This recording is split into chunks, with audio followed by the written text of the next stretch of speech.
कैसे हैं डॉक्टर्स, कैसे हैं फ्यूचर इंजीनियर्स। मुझे लग रहा है आप लोग बहुत अच्छा कर रहे होंगे। ठीक है साहब, तो ये लॉकडाउन आप लोगों के लिए बहुत ज़्यादा फ्रूटफुल रहा होगा, बहुत मेहनत करी होगी। हाँ, थोड़ी बहुत इनिशियल में परेशानी आई होगी, लेकिन हाँ बहुत अच्छाई के लिए ही होता है। जो होता है वो अच्छे के लिए होता है। ठीक है बच्चों, तो अब कंटिन्यू करते हैं किसको, रेजोनेंस को, जो कि क्या है, एक थर्ड इलेक्ट्रॉन डिस्प्लेसमेंट है। क्या है, इलेक्ट्रॉनिक डिस्प्लेसमेंट है रेजोनेंस भी। यहाँ पे क्या होता है बच्चों, अब पहला हम थ्योरी की बात करेंगे। आपके सामने बहुत सारी थ्योरी लिख रखी है, एक एक पॉइंट को डिटेल से डिस्कस करते हैं। या रेजोनेंस होता क्या है, क्या क्या फैक्टर्स है, क्या क्या फैक्टर्स इन्फ्लुएंस करते हैं, किस किस जगह ये मैटर करता है रिएक्शंस के अंदर। ठीक है बच्चों, तो अब यहाँ पे देखो यार, रेजोनेंस है क्या। It is a intramolecular process. पहली चीज जो आप फोकस करोगे वो है इंट्रामॉलिक्यूलर, मतलब विद इन द मॉलिक्यूल होता है। जैसे क्या होता है, स्कूल के बीच में कंपटीशन होता है, दो स्कूल के बीच में, तो वो क्या होता है, इंटर स्कूल कंपटीशन होता है ना। वैसे तो क्लास के बीच में होता है, तो वो क्या होता है, इंट्रा ही होता है। ठीक है साहब, तो वहां पे क्या हो गया, अगर एक ही स्कूल के अंदर मैच हो रहे हैं तो इंट्रामॉलिक्यूलर चल रहा है। ठीक है, तो यहां पे क्या हुआ, अब देखो इंट्रामॉलिक्यूलर कैसे हुआ। ये हमारा बेंजीन रिंग है, सबको पता है अच्छे से। ठीक है साहब, अब यहाँ पे क्या हुआ, रेजोनेंस कैसे फॉलो हुआ। ये देखो, ये पाई बॉन्ड इधर शिफ्ट हुआ, ये पाई बॉन्ड इधर शिफ्ट हुआ, ये पाई बॉन्ड इधर शिफ्ट हुआ। ठीक है, क्या हो गया, यहाँ पे क्या हुआ है बच्चों, यहाँ पे पोजीशन चेंज हो गई है किसकी, इलेक्ट्रॉन्स की। और यहाँ पे प्रोसेस जो चला है वो विद इन द मॉलिक्यूल चला है, एक मॉलिक्यूल से दूसरे बेंजीन पे नहीं गया है बच्चों। पहली बात ध्यान रखेंगे, ये क्या है, एक इंट्रा मॉलिक्यूलर प्रोसेस। ठीक है, पहला पॉइंट हमें समझ में आ गया। रेजोनेंस डिक्रीज करता है potential energy of the system. अब देखो बच्चों, जो भी हमारे जितने भी हम कंपाउंड्स पढ़ते हैं, अगर वो रेजोनेंस से स्टेबलाइज है तो वो चीज क्या होगी, उसकी जो स्टेबिलिटी होगी वो कम होगी। अब हम बात करेंगे रेजोनेंस के अंदर क्या आएगी, एक एरोमेटिक की कंडीशन आएगी। जब एरोमेटिसिटी आ जाती है ना कंपाउंड के अंदर, तो कंपाउंड क्या हो जाता है, बहुत ही ज्यादा स्टेबल हो जाता है। ठीक है साहब, अब ज्यादा स्टेबल होगा, पोटेंशियल एनर्जी डिक्रीज, तभी तो ज्यादा स्टेबिलिटी होगी ना कंपाउंड की, रिएक्टिविटी क्या हो जाएगी कंपाउंड की, कम हो जाएगी। अब वहां पे हमने क्या कल एक ग्राफ देखा था ना, ऐसा कुछ ग्राफ देखा था एनर्जी का, और यहाँ पे क्या है, प्रोग्रेस ऑफ द रिएक्शन का। ठीक है, यहाँ पे क्या सीन हुआ, अगर यहाँ पे एनर्जी बड़ी कंपाउंड की, मैंने क्या बताया था, एक स्टेबल एल्कीन एक लेस स्टेबल एल्कीन, तो हीट ऑफ हाइड्रोजनेशन के अंदर क्या हुआ था बच्चों, पता है ना, सब कुछ पता है। यहाँ पे क्या हुआ, एक लेस स्टेबल एल्कीन की जो हीट ऑफ हाइड्रोजनेशन होगी वो ज्यादा होती है as compare to more stable के। ठीक है, अब यहाँ पे क्या हुआ, स्टेबिलिटी क्या है, ज्यादा होगी, पोटेंशियल एनर्जी को क्या कर रहा है, वो डिक्रीज कर रहा है। ठीक है साहब, रेजोनेंस प्रोसेस। अब वो क्या कर रहा है resonance energy increases the stability of the system. जब ज्यादा रेजोनेंस होगा, स्टेबल होगा सिस्टम, जब स्टेबल हुआ सिस्टम, पोटेंशियल एनर्जी कम, थर्मोडायनेमिक स्टेबिलिटी क्या होगी, ज्यादा होगी कि कम होगी बच्चों। तो ये क्या कर रहा है, जब पोटेंशियल एनर्जी को डिक्रीज कर रहा है तो इसके इन्वर्सली क्या होगा, स्टेबिलिटी बढ़ेगी कि कम होगी, बढ़ेगी ना बच्चों। तो यहाँ पे क्या कर रहा है, ये इंक्रीज कर देता है स्टेबिलिटी को। ठीक है साहब, अब क्या हुआ, अब ये जो स्ट्रक्चर बनाया है मैंने, ये भी एक रेजोनेटिंग स्ट्रक्चर है। ठीक है, ये भी एक रेजोनेटिंग स्ट्रक्चर है। यहाँ पे क्या बोला मैंने, जो रेजोनेटिंग स्ट्रक्चर्स होते हैं, कंट्रीब्यूटिंग स्ट्रक्चर होते हैं, कैनोनिकल स्ट्रक्चर होते हैं। ठीक है, इनको तीनों का एक ही वर्ड है इनका, रेजोनेटिंग स्ट्रक्चर भी कह सकते हो, कंट्रीब्यूटिंग स्ट्रक्चर भी कह सकते हो, कैनोनिकल स्ट्रक्चर भी कह सकते हो। ये क्या होते हैं, हाइपोथेटिकल होते हैं। मतलब ऐसा नहीं है कि एक बार इलेक्ट्रॉन डेंसिटी यहां आ गई, एक बार यहां आ गई, ऐसा नहीं होता है। ये हाइपोथेटिकल स्ट्रक्चर है कि ऐसा हुआ होगा। ठीक है, लेकिन जो इनका रेजोनेंस हाइब्रिड होता है ना, क्या बोलते हैं, रेजोनेंस हाइब्रिड, वो कैसा होता है, वो होता है ये सर्कल। ये बोलता है कि जो इलेक्ट्रॉन डेंसिटी है ना, वो सब ये जहां पे जो 6 कार्बन एटम्स है उसके अंदर इक्वली डिस्ट्रीब्यूटेड है। ठीक है, यहाँ पे जो इलेक्ट्रॉन डेंसिटी है वो सब कार्बन्स के ऊपर बराबर है। ऐसा नहीं है कि इसके पास इस टाइम पे इसके पास कम होगा, इसके अंदर डबल बॉन्ड कैरेक्टर नहीं होगा, इस बार में यहाँ पे सिंगल बॉन्ड कैरेक्टर आ जाएगा, डबल बॉन्ड कैरेक्टर नहीं होगा। ऐसा नहीं होता है बच्चों, सबके अंदर डबल बॉन्ड कंटिन्यूअस चलता है। इसे हम क्या कहते हैं, रेजोनेंस हाइब्रिड। और ये क्या है, सारे कैनोनिकल स्ट्रक्चर, रेजोनेटिंग स्ट्रक्चर, कुछ भी कह सकते हो। ठीक है बच्चों, बात समझ में आ गई।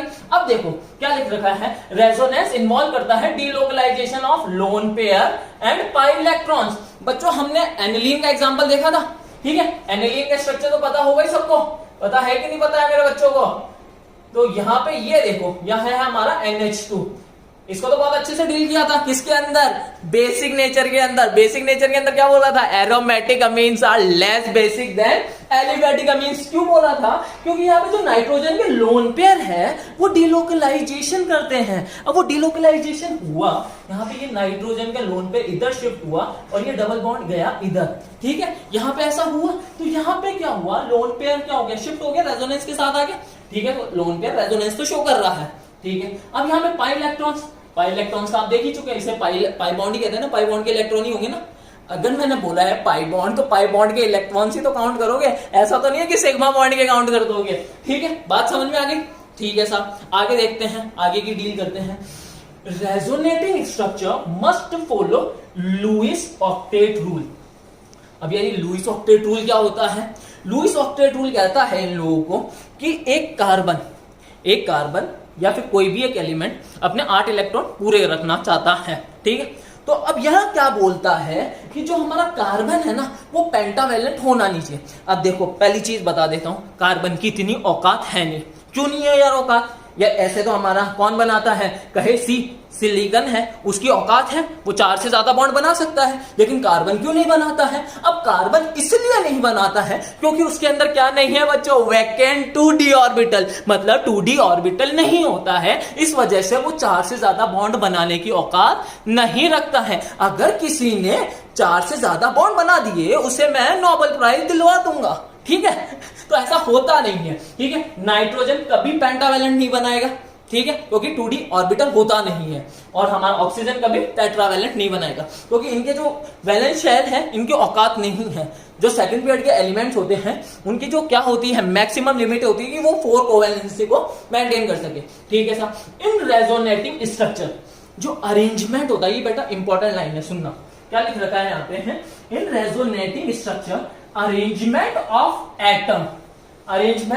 एटम बोला है मैंने, वो क्या रहता है, सेम रहता है। अब यहाँ पे पहले देखो आपके सामने एनिलीन का भी एग्जांपल लिख रखा है, बेंजीन का भी लिख रखा है, ठीक है। जब मैंने बेंजीन के अंदर इलेक्ट्रॉन्स का मूवमेंट कराया तो कार्बन की पोजीशन चेंज हुई क्या, ठीक है, पोजीशन चेंज थोड़ी हुई है, कार्बन तो वाकई वही है, स्टेबल है ना। हाइड्रोजन की पोजीशन चेंज हुई ना ही कार्बन की पोजीशन चेंज हुई। तो बच्चों क्या लिखा हुआ है, in resonating structure the arrangement of atom remain same, that means this should be differ in the arrangement with respect to the electron. यहां पे क्या हुआ, वो अरेंजमेंट जो होगा इलेक्ट्रॉन्स का उसके रेस्पेक्ट में वो क्या होंगे, डिफरेंट होंगे। अब देखो यहां पे क्या लिख रखा है यार, यहां पे पहले डबल बॉन्ड था, यहां पे अब क्या है, सिंगल बॉन्ड कैरेक्टर आ गया, ठीक है, आया कि नहीं आया। यहां पे क्या हुआ, रेजोनेंस हुआ है बच्चों। यहां पे क्या हुआ है, जो बॉन्ड के इलेक्ट्रॉन्स थे ना उनका चेंज हुआ है, सिर्फ किसकी चेंज हुई है, एटम की पोजीशन क्या है, फिक्स है। एटम अपनी जगह था, पहले जहां था वहां का वही है, और सिर्फ किसके चेंज हुआ है, इलेक्ट्रॉन्स का मूवमेंट चेंज हुआ है। बच्चों बात समझ में आई कि नहीं आई, आगे हम और कंटिन्यू करते हैं थोड़ी को फिर क्या करेंगे, इसके एग्जांपल्स देखेंगे, कैसे ये स्टेबिलिटी को इफेक्ट करता है, कैसे ये रिएक्शन को वेरी करवाता है, कैसा कौन सा ग्रुप पैरा डायरेक्टिंग होता है, ऑर्थो डायरेक्टिंग होता है, मेटा डायरेक्टिंग होता है, ठीक है। तो सारी चीज कवर करेंगे। रेजोनेंस लंबा खींचेगा थोड़ा क्योंकि एप्लीकेशंस बहुत है इसकी, ठीक है बच्चों। तो बच्चों कंटिन्यू करते हैं किसको, रेजोनेंस को कंटिन्यू करते हैं। आप लोगों के सामने 3 पॉइंट्स लिख रखे हैं मैंने, बहुत आसान पॉइंट्स है, इजीली समझ में आ जाएंगे। क्या बोल रहा है, contributing structure should be written in such a way that more EN atom should bear negative charge and less EN atom bear positive charge। बच्चों मैंने हाइपर कंजुगेशन में भी ये बात बोली थी और आईफैक में भी ये बात बोली थी कि ये स्टेटमेंट लिख लेना, याद कर लेना, समझ लेना, ठीक है, कि क्या negative charge on more EN atom more stable and positive charge on more EN atom less stable. क्या बोला मैंने, negative charge on more EN atom, negative charge किसके ऊपर है, मोर EN एटम के ऊपर है, जैसे ऑक्सीजन और कार्बन के बीच में बात करें, and positive charge on less EN atom is more stable, ठीक है, बात समझ में आ गई। अगर मैं ये स्टेटमेंट ऐसे बोलूं, negative charge on less EN atom and positive charge on more EN atom is less stable. बच्चों बात समझ में आई कि नहीं आई, ठीक है। यहां पे देखो, ये अगर पाई बॉन्ड का जो इलेक्ट्रॉन्स है अगर ये ऑक्सीजन की तरफ शिफ्ट हो तो बहुत बढ़िया बेहतरीन लगता है ये स्ट्रक्चर, ठीक है। कार्बन के ऊपर पॉजिटिव चार्ज आ सकता है क्योंकि उसकी औकात नहीं है, उसकी क्या है, इतनी हिम्मत नहीं है कि अपने ऑक्सीजन से इलेक्ट्रॉन ले सके, ठीक है। लेकिन अगर नीचे वाला स्ट्रक्चर देखूं तो ये बोलेंगे गलत है भैया, हो ही नहीं सकता, ठीक है साहब। बात कर लेते हैं अपन किसकी, resonating structure, charge separation should be low. Charge separation क्या होता है, जो पॉजिटिव और नेगेटिव चार्ज स्पीशीज होती है ना बच्चों, उनके बीच में जो डिस्टेंस होना चाहिए ना, वो क्या होना चाहिए, लो होना चाहिए। क्या बोल रहा है मैंने, नेगेटिव चार्ज और पॉजिटिव चार्ज, जो अपोजिटली चार्ज स्पीशीज है, कई बच्चों को स्माइल आ रही होगी यार, अपोजिटली चार्ज अक्सर बोलेंगे वो, ठीक है क्या, कि अपोजिटली जो चार्ज स्पीशीज है उनके बीच में जो डिस्टेंस होना चाहिए वो कम होना चाहिए, तो स्टेबिलिटी होगी ज्यादा। अगर डिस्टेंस बढ़ा तो स्टेबिलिटी कम, क्योंकि वर्क डन होगा अगेंस्ट द अट्रैक्शन, ठीक है। वर्क डन किसके हो रहा है, अगेंस्ट द अट्रैक्शन हो रहा है बच्चों। जब work done against the attraction होगा, स्टेबिलिटी क्या होगी, कम, क्योंकि पोटेंशियल एनर्जी क्या होगी बच्चों, बढ़ जाएगी। बात समझ में आई कि नहीं आई। यहाँ पे आप देखो, सिंपल सा एग्जांपल है, मैंने लिया एक लड़का, मैंने ली एक लड़की, ठीक है साहब, दोनों के बीच में गहरी मित्रता थी, ठीक है साहब। उनको क्या है, मैंने बहुत पास में रखा, ठीक है, फिर धीरे धीरे धीरे धीरे धीरे धीरे धीरे धीरे धीरे धीरे धीरे दूर ले गया। फिर क्या हुआ, उन दोनों के बीच में क्या होगा, वर्क किसके अगेंस्ट हुआ है, अट्रैक्शन के बीच में, रिपल्शन बढ़ेगा, पोटेंशियल एनर्जी बढ़ेगी, रिपल्शन नहीं बढ़ेगा, पोटेंशियल एनर्जी बढ़ेगी, और क्या होगा, स्टेबिलिटी डिक्रीज हो जाएगी। बच्चे समझे कि नहीं समझे, ठीक है। अब बात कर लेते लॉन्ग डिस्टेंस, ठीक है। In resonating structure light charges should be, क्या, light charges should not lie adjacent, एक दूसरे के पास में नहीं होने चाहिए। मतलब देखो, मैग्नेट का एग्जांपल जानते हो, मैग्नेट देखा होगा सबने, जब नॉर्थ पोल और नॉर्थ पोल साथ में रहते हैं तो एक दूसरे को रिपेल करते हैं, क्या करते हैं, रिपेल करते हैं। वहीं नॉर्थ और साउथ को रखते हैं तो एक दूसरे को अट्रैक्ट करते हैं। यहाँ पे नॉर्थ पोल और साउथ पोल भी हो सकता है, ठीक है। तो यहाँ पे क्या हुआ, मैंने नॉर्थ पोल को पास में रखा। जब मैं पास में लेके आ रहा हूं तो क्या हो रहा है, पोटेंशियल एनर्जी बढ़ रही है, रिपल्शन बढ़ रहा होगा एक दूसरे के बीच में, और जब बढ़ेगा तो स्टेबिलिटी क्या होगी, कम, स्टेबिलिटी कम, तो मामला सेट हो गया ना कि इसको नहीं रखना है हमें पास। बात समझ में आई कि नहीं आई। अगर हम क्या डील करेंगे, रेजोनेशन, जो रेजोनेंस होता है उसके जो स्ट्रक्चर्स होते हैं उनकी स्टेबिलिटी के बारे में हम डील करेंगे। जब उनके स्ट्रक्चर्स के बारे में डील करेंगे ना तो ये फैक्टर्स काम आएंगे। जब भी रेजोनेंस स्ट्रक्चर्स की जो स्टेबिलिटी के ऑर्डर्स हम डील करते हैं उनके अंदर बहुत ही ज्यादा इंपॉर्टेंट होता है ये रोल, ये बहुत ज्यादा इंपॉर्टेंट रोल प्ले करते हैं, ठीक है। ध्यान रखना, मजाक की बात अलग होती है लेकिन समझना तो है, ठीक है, कैसे भी समझना है। सो बच्चों अब कंटिन्यू करते हैं किसको, रेजोनेंस को। अब यहाँ पे क्या लिख रखा है आप लोगों के सामने, पहला पॉइंट सुनते हैं हम कि resonance stabilisation is greatest when there is a equivalent resonating structure. बच्चों किसकी बात कर रहा हूं, इक्विवेलेंट रेजोनेटिंग स्ट्रक्चर पे अपने को फोकस करना है। अब देखो यार, इक्विवेलेंट का मतलब क्या होता है, आगे हम क्या पढ़ेंगे कि जो जितना ज्यादा रेजोनेंस उतनी ही ज्यादा स्टेबिलिटी, ठीक है। लेकिन हमारे को उसके अंदर चेक करना है कि इक्विवेलेंट है कि नॉन इक्विवेलेंट है। अब यार इक्विवेलेंट को हम समझ लेते हैं, इक्विवेलेंट होता क्या है। यहां पे देखो पहला क्या लिख रखा है, एसीटेट आयन, ठीक है। अब ये एसीटेट आयन के अंदर क्या हो रहा है, जो नेगेटिव चार्ज है वो कहां पे जा रहा है, फाइनली स्ट्रक्चर पे, ऑक्सीजन पे जा रहा है। देखो ये नेगेटिव चार्ज उठ के यहां पे आया, ठीक है, और ये डबल बॉन्ड उठ के यहां पे ऑक्सीजन के ऊपर आया एज ए नेगेटिव चार्ज की फॉर्म में। तो ऑक्सीजन के ऊपर ही रहा नेगेटिव चार्ज, किसी और एटम की स्पीशीज पे नहीं गया या किसी डिफरेंट एलिमेंट पे नहीं गया, ठीक है। अब यही देखो आप फिनॉक्साइड आयन, फिनॉक्साइड आयन के अंदर क्या हुआ, जो ये नेगेटिव चार्ज था इसने फॉर्मेशन किया डबल बॉन्ड था, और ये जो डबल बॉन्ड था वो शिफ्ट हो गया ऐसे नेगेटिव चार्ज की फॉर्म में। दिख रहा होगा यहाँ पे स्टार बना रहा है मैंने। यहाँ पे क्या हुआ, जो नेगेटिव चार्ज था ना बच्चों वो कहां शिफ्ट हो गया है, दूसरे एलिमेंट पे शिफ्ट हो गया है। इसी वजह से इसे क्या कहते हैं, नॉन इक्विवेलेंट रेजोनेटिंग स्ट्रक्चर। और एसीटेट वाले को क्या कहेंगे, इक्विवेलेंट रेजोनेटिंग स्ट्रक्चर। बच्चों को बात समझ में आ गई होगी, ठीक है। यहां पे क्या लिख रखा है, acetate ion is more stable then the phenoxide ion. अब यार लाजमी सी बात है, क्यों, क्योंकि हमने पहला पॉइंट ही क्या लिख रखा है कि जो इक्विवेलेंट रेजोनेटिंग स्ट्रक्चर होते हैं वो ज्यादा स्टेबल होते हैं as compare to non equivalent, ठीक है। पहला पॉइंट हमें क्लियर है। दूसरा देखो, जो नेगेटिव चार्ज है बच्चों वो क्या है, मोरियन एटम पे ही रिसाइड्स कर रहा है। यहाँ पे ऑक्सीजन एटम पे ही है नेगेटिव चार्ज, लेकिन यहाँ क्या हुआ, फिनॉक्साइड आयन के अंदर नेगेटिव चार्ज कार्बन पे भी आ गया है। जब नेगेटिव चार्ज कार्बन पे आ गया है तो क्या होगा, हमने क्या बोला था, negative charge on Mauryan atom more stable. बच्चों को बात समझ में आ गई होगी, ठीक है साहब। हम देखते हैं most stable resonating structure contribute more in resonance hybrid. या लाजमी सी बात है जितना ज्यादा स्टेबल रेजोनेटिंग स्ट्रक्चर होगा उतना ही तो ज्यादा कंट्रीब्यूट करेगा रेजोनेंस हाइब्रिड के अंदर। हमारे को पता है ये स्ट्रक्चर देखो, यहाँ पे बहुत सारे स्ट्रक्चर बन रखे हैं, इनके सारे के सारे क्या रेजोनेटिंग स्ट्रक्चर ही है। अब इनके अंदर एक ऐसा स्ट्रक्चर होगा या दो ऐसे स्ट्रक्चर होंगे जो कि सबसे ज्यादा स्टेबल है, सबसे ज्यादा स्टेबल होंगे। तो यहाँ पे पहला देखो, ये ज्यादा स्टेबल है इसके कंपैरिजन में। क्यों ये ज्यादा स्टेबल हुआ?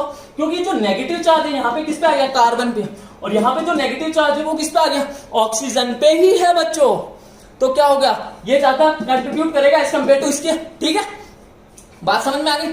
अब देखो लास्ट पॉइंट क्या लिख रखा है, मोस्ट स्टेबल, यहां भी क्या लिख रखा है, रब हो गया है मेरे हाथ से, most stable resonating structure has minimum potential energy and maximum half life. बच्चों आपने हाफ लाइफ पढ़ा होगा किसके अंदर, फिजिकल केमिस्ट्री के अंदर, 12th के अंदर पढ़ोगे हाफ लाइफ। जिन्होंने जो 11th में है उनके लिए क्या है, हाफ लाइफ 12th में आएगा आप लोगों को। ठीक है, तो यहाँ पे क्या है, मोस्ट स्टेबल जो रेजोनेटिंग स्ट्रक्चर होता है उसकी मिनिमम पोटेंशियल एनर्जी होगी, मतलब मैक्सिमम स्टेबलाइजेशन होगा उसका।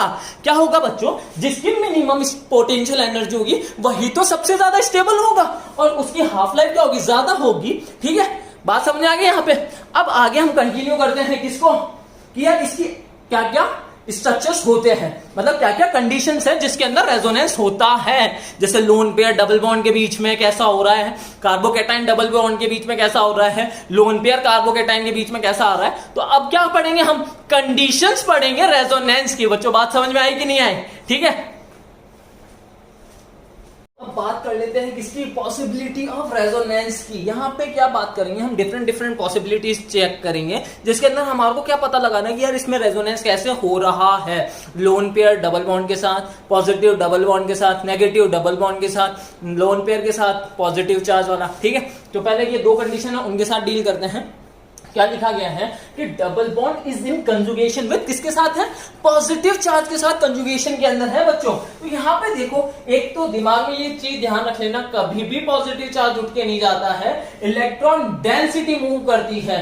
उस जगह से इलेक्ट्रॉन डेंसिटी मूव करी है, यहां से अब यार इलेक्ट्रॉन ही चले गए तो ऑब्वियस सी बात है यहाँ पे आना है पॉजिटिव चार्ज। तो ऐसा तो नहीं है कि ये पॉजिटिव चार्ज इधर मूव हुआ होगा और ये इलेक्ट्रॉन डेंसिटी ऐसे गई होगी, ऐसा तो कुछ ही नहीं हुआ होगा ना। यहाँ पे क्या हुआ, ये जो डबल बॉन्ड था ये शिफ्ट हुआ, तो ये पॉजिटिव चार्ज था वो तो खत्म हो गया, न्यूट्रल हो गया, और यहाँ पे क्या गया, पॉजिटिव चार्ज डेवलप हो गया।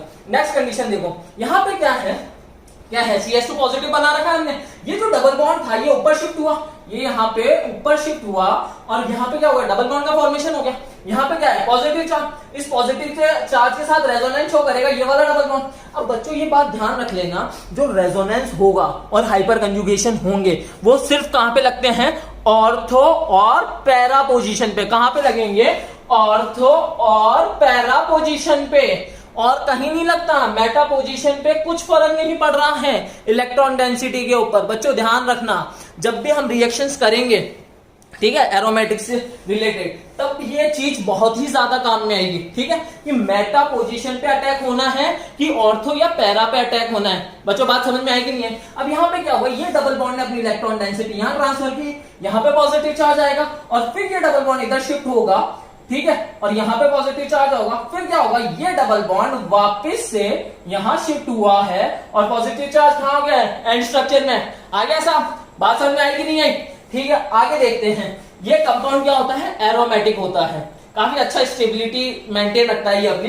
ठीक है, तो इसको चेक करेंगे आगे। अभी क्वेश्चन आएगा कि न्यूट्रल ज्यादा स्टेबल होता है, न्यूट्रल जो रेजोनेटिंग स्ट्रक्चर होता है वो ज्यादा स्टेबल होता है as compare to non neutral, मतलब चार्ज वाली से। ठीक है, लेकिन यहाँ पे क्या होगा, जो एरोमेटिसिटी की वजह से चार्ज वाले क्या हो जाएंगे, ज्यादा स्टेबल हो जाएंगे एज कंपेयर टू, ठीक है, अनचार्ज के कंपैरिजन में। अब यहाँ पे देखो, ये पॉजिटिव चार्ज है, यह कहाँ हुआ, इलेक्ट्रॉन डेंसिटी शिफ्ट हुई इधर, इलेक्ट्रॉन डेंसिटी जब इधर शिफ्ट हुई तो यहाँ पे कमी होगी इलेक्ट्रॉन की, यहाँ पे इलेक्ट्रॉन की कमी हो गई तो यहाँ पे पॉजिटिव चार्ज आ गया। फिर क्या किया, फिर क्या हुआ, ये बॉन्ड इधर शिफ्ट हुआ, ये बॉन्ड इधर शिफ्ट होते ही पॉजिटिव चार्ज कहां गया, यहाँ पे आ गया। तीनों कार्बन के ऊपर पॉजिटिव चार्ज रोटेट कर रहा है बच्चों। और ये एरोमेटिक क्यों होता है, इसको 1-2 लेक्चर लगेंगे एरोमेटिसिटी को कंप्लीट कराने में। ठीक है, ये भी क्या है, एप्लीकेशन है किसकी, रेजोनेंस की। अब बात कर लेते हैं डबल बॉन्ड नेगेटिव चार्ज के साथ कंजुगेशन में।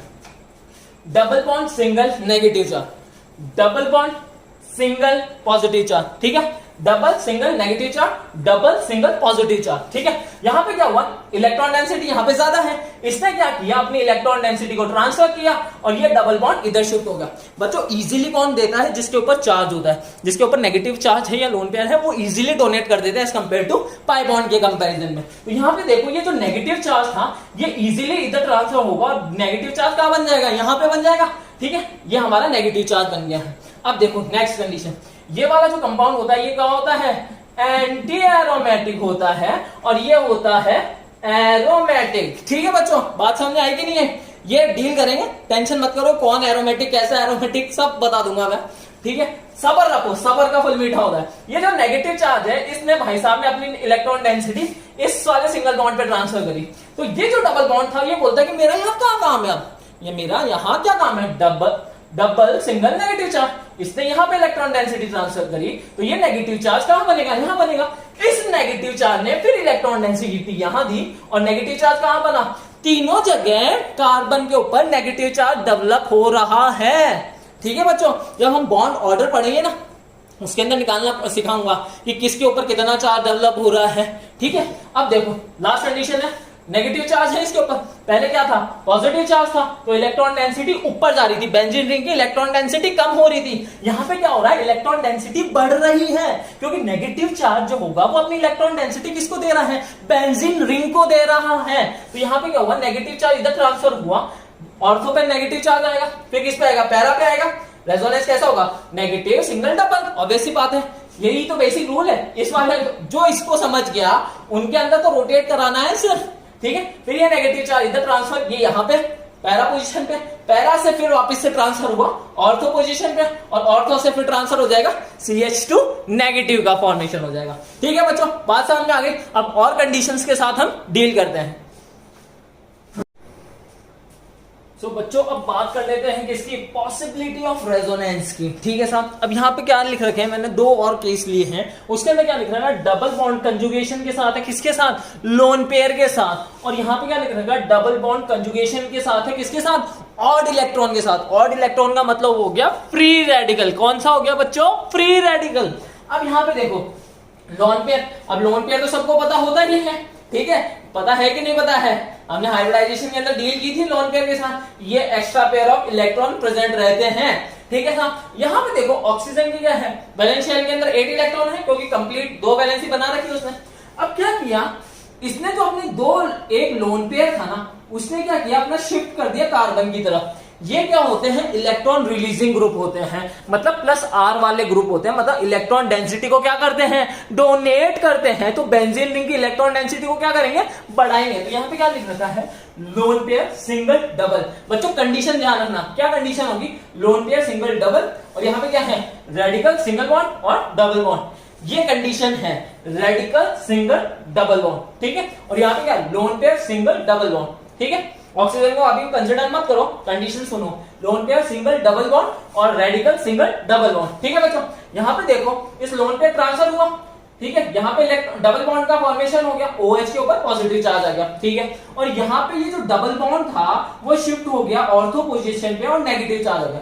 बच्चों ये न्यूट्रल है, ये क्या है बच्चों, ये है हमारा न्यूट्रल। ठीक है, और ये भी क्या होगा, रेजोनेंस के बाद ये भी क्या होना चाहिए बच्चों, न्यूट्रल ही होना चाहिए। अगर न्यूट्रल नहीं है तो आपने स्ट्रक्चर क्या बनाया होगा, गलत बनाया होगा, न्यूट्रल ही मिलेगा। ये देखो पॉजिटिव नेगेटिव कैंसिल कर देंगे एक दूसरे को। ठीक है, यहाँ पे क्या होगा, नेगेटिव चार्ज ट्रांसफर होगा और पैरा पोजीशन पे ही इलेक्ट्रॉन डेंसिटी। बच्चों अब आगे जब हम रिएक्शन परफॉर्म करेंगे ना, तो उसके अंदर क्या देखेंगे कि जो इलेक्ट्रॉन डेफिशिएंट का जो कंपाउंड होता है, जो इलेक्ट्रोफाइल अटैक करता है ना जिसके ऊपर, वो कहां पोजीशन पे अटैक करेगा, या तो करेगा ऑर्थो पे, ठीक है, या फिर क्या करेगा, पैरा पोजीशन पे, क्योंकि इलेक्ट्रॉन डेंसिटी क्या होगी, ज्यादा कहां पे है, ऑर्थो पोजीशन पे ज्यादा है या फिर पैरा पोजीशन पे ज्यादा है। मेटा पोजीशन पे तो क्या है, नॉर्मल सा केस है, कुछ नहीं है, इलेक्ट्रॉन डेंसिटी का फर्क नहीं पड़ा। लेकिन यहाँ पे तो क्या हो रही है, इलेक्ट्रॉन डेंसिटी बढ़ रही है। इलेक्ट्रॉन डेंसिटी जहां ज्यादा होगी वहीं तो आके भैया इलेक्ट्रोफाइल अटैक करेगा। बच्चों वो बात समझ में आ गई होगी, मुझे पता है आ गई होगी। अगर नहीं आई है तो क्या करेंगे, मेल करेंगे, व्हाट्सएप करेंगे, लेकिन हमारे को डाउट नहीं रखना है। तो यहाँ पे क्या होगा, जो नेगेटिव चार्ज है वो ट्रांसफर होगा और यहाँ पे क्या बना, पैरा पोजीशन पे नेगेटिव चार्ज बन गया हमारा। ठीक है, फिर ये नेगेटिव चार्ज वापस से फॉर्मेशन करेगा किसका, डबल बॉन्ड का, और वो जो डबल बॉन्ड था वो चला गया कहां पे, नेगेटिव चार्ज के ऊपर। बच्चों को बात समझ में आ गई होगी, ठीक है। फिर ये नेगेटिव चार्ज फाइनली कहां जाएगा, इस वाले बॉन्ड पे जाएगा, और ये जो डबल बॉन्ड था वो किस फॉर्म में वापस आ जाएगा, एज अ लोन पेयर की फॉर्म में। बच्चों इलेक्ट्रॉन डेंसिटी का ही चेंज हुई है, मतलब जो पोजीशन हुई है वो चेंज किसकी हुई है, इलेक्ट्रॉन डेंसिटी की। 1 2 3 कहां पे था डबल बॉन्ड, लेफ्ट साइड में था, कहां पे आ गया, राइट साइड में आ गया ना। सिर्फ पोजीशन ऑफ डबल बॉन्ड, मतलब इलेक्ट्रॉन डेंसिटी की ही पोजीशन चेंज होगी, बाकी एटम्स क्या रहेंगे, फिक्स रहेंगे। अब आपके सामने नीचे दो एग्जांपल लिख रखे हैं, एनिलीन और CH2 नेगेटिव वाला बेंजीन के साथ। इनके जो रेजोनेटिंग स्ट्रक्चर है वो आप मुझे ड्रॉ करके देंगे, ठीक है बच्चों। अब देखते हैं रेडिकल वाला, ये इंपॉर्टेंट है क्योंकि ये क्या करता है, कंफ्यूजन क्रिएट करता है लोगों के अंदर, मन के अंदर, भावनाओं के अंदर चिंतन पैदा कर देता है ये आदमी। क्या हुआ, यहाँ पे ये रेडिकल है, ठीक है। अब ऐसा तो नहीं है कि इसके दोनों इलेक्ट्रॉन आ जाएंगे, अगर इधर दोनों इलेक्ट्रॉन चले गए तो यहाँ पे पॉजिटिव चार्ज आ गया, मतलब अनस्टेबल क्या आ गया, हमने रेजोनेटिंग स्ट्रक्चर गलत बनाया है, क्योंकि यहाँ पे क्या है, न्यूट्रल है, तो न्यूट्रल ही रहना चाहिए मेरा ये मॉलिक्यूल भी। अगर मैंने डबल बॉन्ड को ही इधर शिफ्ट कर दिया तो यहाँ पे क्या आ जाएगा, पॉजिटिव चार्ज दिख रहा है क्या, पॉजिटिव चार्ज नहीं दिख रहा, तो हमने गलत स्ट्रक्चर बनाया। अब देखो यहाँ पे क्या होता है, एक बॉन्ड के अंदर दो इलेक्ट्रॉन होते हैं, ठीक है। यहां से इलेक्ट्रॉन उठ के आया, ये वाला रेडिकल वाला, ठीक है, और यहां से क्या हुआ, एक इलेक्ट्रॉन अपोजिट स्पिन का उठ के आया, क्योंकि क्या होता है, जो अपोजिट स्पिन के इलेक्ट्रॉन्स होते हैं ना, वो क्या करते हैं, वही बॉन्ड का फॉर्मेशन करते हैं। सेम स्पिन वाले कभी भी बॉन्ड का फॉर्मेशन नहीं करेंगे, अपोजिट स्पिन वाले ही बॉन्ड का फॉर्मेशन करेंगे बच्चों। तो यहाँ पे क्या हुआ, डबल बॉन्ड का फॉर्मेशन हुआ, इधर से एक इलेक्ट्रॉन आया, इधर से एक इलेक्ट्रॉन आया, डबल बॉन्ड का फॉर्मेशन, और ये वाला इलेक्ट्रॉन एज अ रेडिकल की फॉर्म में प्रेजेंट हो गया। बच्चों यहाँ पे क्या दिखा रखे हैं मैंने, ये सिंगल हेडेड एरो दिखा रखे हैं, ठीक है। ये किसको रिप्रेजेंट करते हैं, एक रेडिकल को रिप्रेजेंट करेंगे या एक ही इलेक्ट्रॉन को रिप्रेजेंट करेंगे, ठीक है। ये देखो वही दिखा रखा है ना, कर्ल एरो जो है वो सिंगल हेडेड एरो है, ठीक है। अब ये देखो ये वाला इंपॉर्टेंट है ज्यादा केस, यहाँ पे क्या हुआ, ये जो रेडिकल था इसका इलेक्ट्रॉन शिफ्ट हुआ, और इस डबल बॉन्ड का एक रेडिकल शिफ्ट हुआ। रेडिकल का आया ऑर्थो पे, पैरा पे आएगा, फिर किस पे आएगा, ऑर्थो पे, अगेन देन कहां पे आ जाएगा, फाइनली CH2 नेगेटिव पे आ जाएगा, ठीक है। बात समझ में आ गई होगी, नहीं आई है तो वापस से सुनो। यहाँ पे क्या हुआ, इस रेडिकल ने इलेक्ट्रॉन दिया, इस डबल बॉन्ड से एक इलेक्ट्रॉन इधर शिफ्ट हुआ, का फॉर्मेशन हुआ डबल बॉन्ड का, और यहाँ पे एक इलेक्ट्रॉन बचा अपना, ये इलेक्ट्रॉन किस पे गया, ऑर्थो पोजीशन पे। फिर इस डबल बॉन्ड के साथ क्या करेगा, रेजोनेंस में आ गया, क्योंकि radical single double condition follow हो रही है। जैसे क्या था, double single positive charge, double single negative charge, वही से क्या है, डबल सिंगल रेडिकल, ठीक है। बच्चों को बात समझ आई कि नहीं आई। तो यहाँ पे क्या हुआ, इस रेडिकल ने क्या किया, इलेक्ट्रॉन एक्सेप्ट किया, यहाँ पे डबल बॉन्ड का फॉर्मेशन, पैरा पोजीशन पे क्या हो गया, रेडिकल का फॉर्मेशन हो गया। फिर क्या हुआ, इस रेडिकल ने क्या किया, इधर अपने को ट्रांसफर किया और एक इलेक्ट्रॉन और ले लिया डबल बॉन्ड से, बोरो कर लिया। तो यहाँ पे क्या गया, ये रेडिकल फॉर्मेशन हो गया ऑर्थो पोजीशन पे। फिर कहां जाएगा, इसने अपना इलेक्ट्रॉन डेंसिटी वापस दी, तो बेंजीन तो पूरी कंप्लीट हो गई, यहाँ पे रेडिकल वापस से शिफ्ट हो गया। अब बच्चों ये वाला चीज आप मुझे करके बताओगे, ठीक है। अब आगे कंटिन्यू करेंगे, double bond with double bond, ठीक है, कंजुगेशन के अंदर होगा। और दूसरा केस जो लेंगे, lone pair with positive charge. जो ये lone pair with positive charge है ना, वो सबसे ज्यादा इंपॉर्टेंट है। क्यों सबसे ज्यादा इंपॉर्टेंट है, क्योंकि वो क्या करता है, सब्स्टिट्यूटेड कार्बोकैटायन का फॉर्मेशन करता है, सब्स्टिट्यूटेड कार्बोकैटायन का निर्माण करता है। उससे क्या होती है, जो स्टेबिलिटी होती है ना रेजोनेंस स्ट्रक्चर्स के साथ अब डील करने वाले हैं, ये जैसे ये खत्म हो जाएगा ना, क्या बोलते हैं, पॉसिबिलिटीज के जस्ट बाद हम डील करेंगे रेजोनेंस स्ट्रक्चर्स की स्टेबिलिटी की, जो कि सबसे इंपॉर्टेंट टॉपिक है, और जिससे क्वेश्चन क्या पूछे जाते हैं, उसी से क्वेश्चन पूछे जाते हैं, मतलब वो इतनी इंपॉर्टेंट चीज है। तो उसके अंदर क्या होता है, सब्स्टिट्यूटेड कार्बोकैटायन का फॉर्मेशन होता है। उसके अंदर क्या होता है, जितने भी क्या होते हैं, एटम्स होते हैं ना, उनका क्या होता है, ऑक्टेट कंप्लीट हो जाता है। क्या हुआ, 8 इलेक्ट्रॉन इन वैलेंस शेल क्या हो जाएगा, कंप्लीट हो जाएगा। जब 8 इलेक्ट्रॉन वैलेंस शेल में आ चुके हैं तो मॉलिक्यूल स्टेबल, मोर स्टेबल, क्योंकि उसने क्या कॉन्फ़िगरेशन ऑक्यूपाई कर लिया है, नोबल गैस कॉन्फ़िगरेशन उसने क्या कर लिया है, ऑब्टेन कर लिया है। तो स्टेबिलिटी क्या होगी, बढ़ेगी कि कम होगी, बढ़ेगी बच्चों, ठीक है। सो बच्चों ये लास्ट पॉसिबिलिटीज है, ये जो दो आप लोगों के सामने लिख रखी है, ये क्या है, दो लास्ट पॉसिबिलिटीज है, जिसके अंदर क्या हो सकता है, रेजोनेंस हो सकता है। तो बच्चों पहले बात करते हैं, double bond is in the conjugation with the double bond. मतलब क्या हुआ, डबल सिंगल डबल, मतलब क्या हुआ, यहाँ पे ये डबल बॉन्ड, फिर क्या होगा, सिंगल, फिर क्या है, डबल डबल सिंगल डबल। जो भी जैम की तैयारी कर रहे हैं उनको तो ये अच्छे से पता होगा, इसे क्या बोलते हैं, डाइईन कहते हैं। लेकिन आप लोगों को टेंशन करने की कोई जरूरत नहीं है। तो यहाँ पे हमारे को क्या देखना है, सिंपल डबल सिंगल डबल मतलब कंजुगेशन के अंदर है, मतलब रेजोनेंस होगा, ठीक है। तो यहाँ पे क्या स्पीशीज बनेगी, यहाँ स्पीशीज बनेगी कौन सी, यहाँ डबल बॉन्ड बीच में, यहाँ पे क्या नेगेटिव चार्ज और यहाँ का पॉजिटिव चार्ज आ जाएगा बच्चों, ठीक है। यहाँ पे क्या हुआ, ये डबल बॉन्ड इधर शिफ्ट हुआ, यहाँ से इलेक्ट्रॉन डेंसिटी गई पॉजिटिव चार्ज, यहाँ पे इलेक्ट्रॉन डेंसिटी ज्यादा नेगेटिव चार्ज का फॉर्मेशन करेगी। ये डबल बॉन्ड किस फॉर्म में कन्वर्ट हो गया, नेगेटिव आयन के फॉर्म में कन्वर्ट हो गया, ठीक है। तो ये भी न्यूट्रल है और ये भी न्यूट्रल है। बच्चों मैंने क्या कहा था, जैसी स्पीशीज होगी वैसा का उसका रेजोनेटिंग स्ट्रक्चर होगा। कार्बोकैटायन मतलब कार्बोकैटायन, ठीक है। अब देखो यहाँ पे क्या हुआ, अब यार NO2 एक स्ट्रॉन्ग इलेक्ट्रॉन विथड्रॉइंग ग्रुप है, हम सबको पता है, ठीक है। ये क्या करेगा, इलेक्ट्रॉन डेंसिटी बेंजीन रिंग की कम करेगा, इलेक्ट्रॉन डेंसिटी बेंजीन रिंग की क्या करेगा, कम करेगा। तो इसी वजह से बेंजीन के ऊपर क्या आ रहा है, पॉजिटिव चार्ज। इसे हम क्या कहेंगे, -R इफेक्ट। क्या कर रहा है, इलेक्ट्रॉन डेंसिटी को कम कर रहा है, इलेक्ट्रॉन डेंसिटी को अपनी तरफ पुल कर रहा है, ठीक है। पूरी की पूरी पाई इलेक्ट्रॉन डेंसिटी को अपनी तरफ पुल किया, पॉजिटिव चार्ज डेवलप हुआ। यहाँ ऑक्सीजन के ऊपर नेगेटिव चार्ज, पहले क्या था, न्यूट्रल था, अब भी क्या है, न्यूट्रल है। अब ये जो पॉजिटिव चार्ज है वो कहां आएगा, इलेक्ट्रॉन डेंसिटी कहां कम हुई है, तो वो कहां कम हुई है, ऑर्थो पे और पैरा पोजीशन में। अभी डबल बॉन्ड उठ के इधर जाएगा, यहाँ पे पॉजिटिव चार्ज, ये पॉजिटिव चार्ज, फिर क्या होगा, यहां से ये डबल बॉन्ड उठ के आया, यहाँ पे पॉजिटिव चार्ज आ गया। बच्चों को बात समझ में आ गई होगी, ठीक है। यहाँ पे देखो ये पॉजिटिव चार्ज, फिर क्या होगा, फाइनली क्या होगा, ये नेगेटिव चार्ज अपनी इलेक्ट्रॉन डेंसिटी देगा और ये क्या हो जाएगा, बेंजीन रिंग वापस बन जाएगी।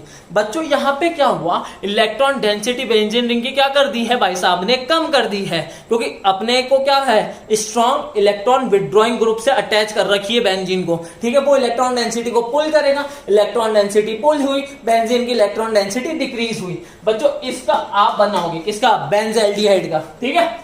अब देखो, अब मैंने देखो स्टार बना रखा है इसे, ये स्टार, तो अब स्टार है ना, अब समझ में आएगा स्टार क्यों बना रखा है।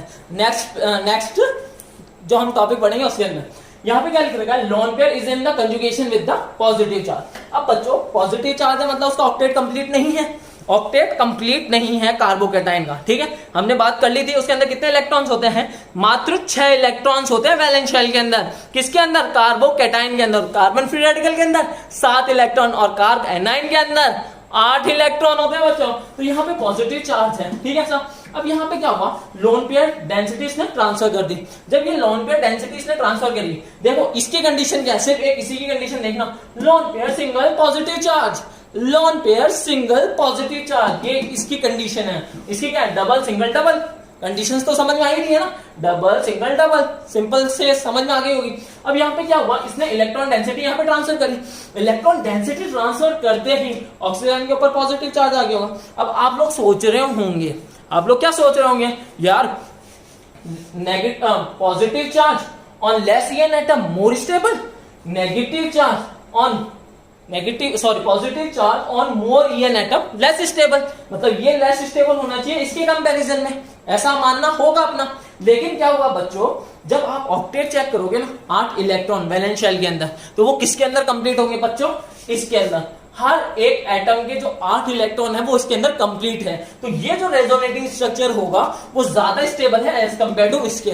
बच्चों को बात समझ में आ गई होगी। अब कैसे कंप्लीट है, यहाँ पे देखो इसके 4 बॉन्ड बन रखे इस कार्बन के, 2 हाइड्रोजन के साथ, 2 ऑक्सीजन के साथ, ठीक है। ऑक्सीजन के कितने हैं, 3 बॉन्ड बन रखे हैं, एक लोन पेयर होगा, कितने हो गए, 8 इलेक्ट्रॉन हो गए, 6 तो बॉन्ड पेयर और एक क्या हो गया, लोन पेयर। इसके क्या है, समझ में आ गए, 3 तो हाइड्रोजन के साथ, एक सिंगल बॉन्ड है ऑक्सीजन के साथ, सबके साथ 4 बॉन्ड बन रखे हैं, ऑक्सीजन के 3 बन रखे, एक लोन पेयर है, 8 इलेक्ट्रॉन हो गए सबके। जब 8 इलेक्ट्रॉन हो गए तो सारी की सारी स्पीशीज के 8 इलेक्ट्रॉन कंप्लीट है, मतलब एक स्टेबल स्पीशीज है। लेकिन यहाँ पे देखो, यहाँ पे क्या है, CH2 पॉजिटिव, 6 इलेक्ट्रॉन ही है वैलेंस शेल के अंदर, लेस स्टेबल, ऑक्टेट कंप्लीट ही नहीं है बच्चों। और ऑक्टेट जिसका कंप्लीट होगा वो ज्यादा स्टेबल एज कंपेयर टू जिसका नहीं होगा, ठीक है। बात समझ आ गई। नेक्स्ट एग्जांपल देखो, यहाँ पे क्या है, CH2 पॉजिटिव चार्ज है, इसने क्या किया, अपनी इलेक्ट्रॉन डेंसिटी ट्रांसफर करी, इलेक्ट्रॉन मतलब हमारे लोन पेयर ट्रांसफर किए इसने, लोन पेयर जैसे ट्रांसफर किए यहाँ पे नाइट्रोजन के ऊपर पॉजिटिव चार्ज। इस कंडीशन को ध्यान रखना, थोड़ा इमेजिन करना, ठीक है, ये ज्यादा इंपॉर्टेंट है एज कम्पेयर टू हमने जितनी पढ़ी, क्योंकि उनको तो क्या है हम बॉन्ड को रोटेट करा करा के देख लेंगे, लेकिन ये क्या है चीज मिस इंटरप्रिटेट हो जाती है। जब ये गलत चीज दिमाग में सेट होती है ना तो आदमी कुछ नहीं कर सकता, वहां कंफ्यूजन क्रिएट होगा और क्वेश्चन गलत कर दोगे। ठीक है, यहाँ पे देखो इसने इलेक्ट्रॉन डेंसिटी अपने लोन पेयर इधर ट्रांसफर करी CH2 के पास, अब यहाँ हुआ 8 इलेक्ट्रॉन, 8 बॉन्ड बना लिए इसने, 8 इलेक्ट्रॉन कंप्लीट हो गए, सॉरी 8 इलेक्ट्रॉन इसके कंप्लीट हो गया, ऑक्टेट कंप्लीट। इसके 4 बॉन्ड बन रखे हैं, 2 कार्बन के साथ और 2 दूसरे कार्बन के साथ। ठीक है, 8 इलेक्ट्रॉन इसके भी कंप्लीट है, बाकियों के 8 इलेक्ट्रॉन कंप्लीट है, ऑक्टेट कंप्लीट है हर एक एटम का, जो नाइट्रोजन और कार्बन है उसके ऑक्टेट कंप्लीट है, मतलब ये स्पीशीज ज्यादा स्टेबल है एज कंपेयर टू इससे। ठीक है, अब बात करेंगे रेजोनेटिंग जो स्ट्रक्चर्स होते हैं उनकी स्टेबिलिटी के बारे में। क्या क्या फैक्टर्स होते हैं जो इन्फ्लुएंस करते हैं, क्या क्या एक्सेप्शन हो सकते हैं। ठीक है, हर एक चीज को नोटिस करेंगे, क्योंकि जो भी क्वेश्चन बने हैं वो आपके यहीं से बने हैं और स्पेशली 1-2 तो एक्सेप्शन से ही बने हैं। ठीक है बच्चों, डील करते हैं किसको, रेजोनेटिंग स्टेबिलिटी को। तो बच्चों अब बात कर लेते हैं किसकी, relative stability of the resonating structure. ये मतलब किसी के रेस्पेक्ट में कौन सा रेजोनेटिंग स्ट्रक्चर ज्यादा स्टेबल है। रिलेटिव का मतलब क्या होता है बच्चों, किसी के रेस्पेक्ट में कौन ज्यादा स्टेबल है या कौन कितना लेस स्टेबल है। बच्चों बात समझ में आई कि नहीं आई। ठीक है, अब देखो पहले रूल्स, ये जो रूल्स लिख रखे हैं ये 6 रूल्स है आप लोगों के सामने, और ये 6 रूल्स इतने इंपॉर्टेंट है कि इनको सीक्वेंस वाइज ही फॉलो करना। मतलब रूल 1 पहले ही लगेगा, रूल 2 बाद में ही लगेगा और रूल 3 उसके बाद में ही लगेगा।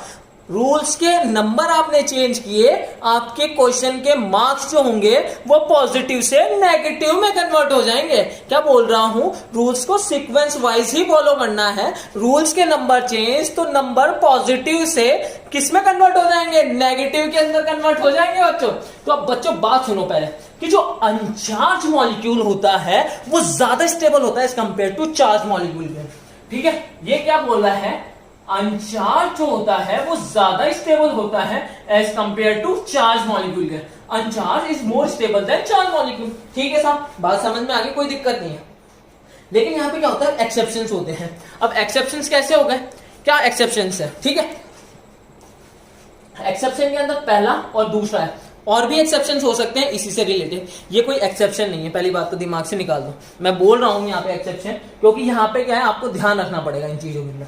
लेकिन जैसे ही आपकी एरोमेटिसिटी कंप्लीट होगी तो ये एक्सेप्शन काट देना, एक्सेप्शन काट देना, क्योंकि एरोमेटिसिटी होती है ना उसकी वजह से मॉलिक्यूल और भी ज्यादा स्टेबलाइज हो जाता है। जब मॉलिक्यूल ज्यादा स्टेबलाइज हो जाता है तो वहां पे ये चार्ज और अनचार्ज का फैक्टर खत्म हो जाता है। ठीक है, अगर अनचार्ज क्या है, नॉन एरोमेटिक है और चार्ज एरोमेटिक है, तो जो चार्ज एरोमेटिक वाला है वो ज्यादा स्टेबल होगा एज कंपेयर टू किसके, अनचार्ज वाले के। ठीक है, अब यहां पे देखो ये क्या होती है, एक कंडीशन है।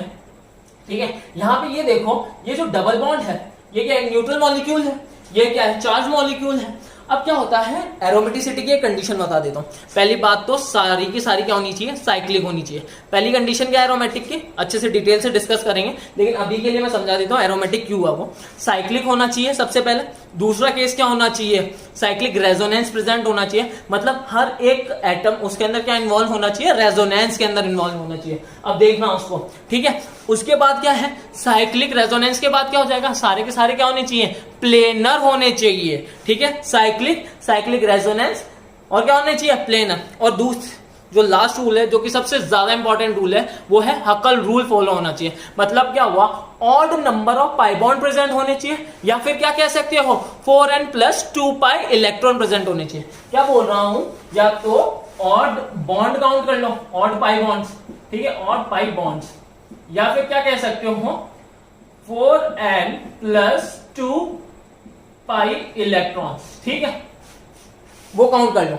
ठीक है, अब यहां पे n की वैल्यू क्या रख सकते हो, जो दी होगी। ठीक है, अब देखो यहां पे ये क्या किया मैंने सिस्टम को, ये जो डबल बॉन्ड था इस डबल बॉन्ड को मैंने ऊपर शिफ्ट किया, ऊपर शिफ्ट किया तो नेगेटिव चार्ज आ गया ऊपर। अब नेगेटिव चार्ज आ गया मतलब बॉन्ड के दोनों इलेक्ट्रॉन गए ना, तो एज अ बॉन्ड कंसिडर कर सकता हूं उस नेगेटिव चार्ज को मैं। ठीक है, अब यहां पे क्या आ जाएगा, पॉजिटिव चार्ज आ जाएगा। अब इस रिंग को देखते हैं, साइक्लिक है या नहीं, पहली कंडीशन फॉलो हो रही है। साइक्लिक रेजोनेंस हो रहा है, इसके साइक्लिक पूरा रेजोनेंस हमने करवाया था, तीनों एटम के ऊपर क्या आए थे, पॉजिटिव चार्ज आया था। ठीक है, सारे के सारे sp2 हाइब्रिडाइज है, बिल्कुल सारे के सारे sp2 हाइब्रिडाइज है। ठीक है, इस कार्बन को देखोगे तो sp2 हाइब्रिडाइज है, इसको देखोगे sp2 हाइब्रिडाइज है, क्योंकि पाई बॉन्ड तो किसमें काउंट नहीं होता है, हाइब्रिडाइजेशन के अंदर पाई बॉन्ड काउंट ही नहीं होता है बच्चों। अब देखो, ठीक है, यहाँ पे ये बात समझ में आ गई। और दूसरा क्या है, हकल रूल। हकल रूल के अंदर क्या करो आप, n की वैल्यू क्या डालो, 0 डालो। n की वैल्यू क्या डालो, 0 डालो। n की वैल्यू 0 डालते ही 4n 0 हो गया, मतलब 2 पाई इलेक्ट्रॉन्स हो गए। 2 पाई इलेक्ट्रॉन्स का मतलब हो गया 1 पाई बॉन्ड।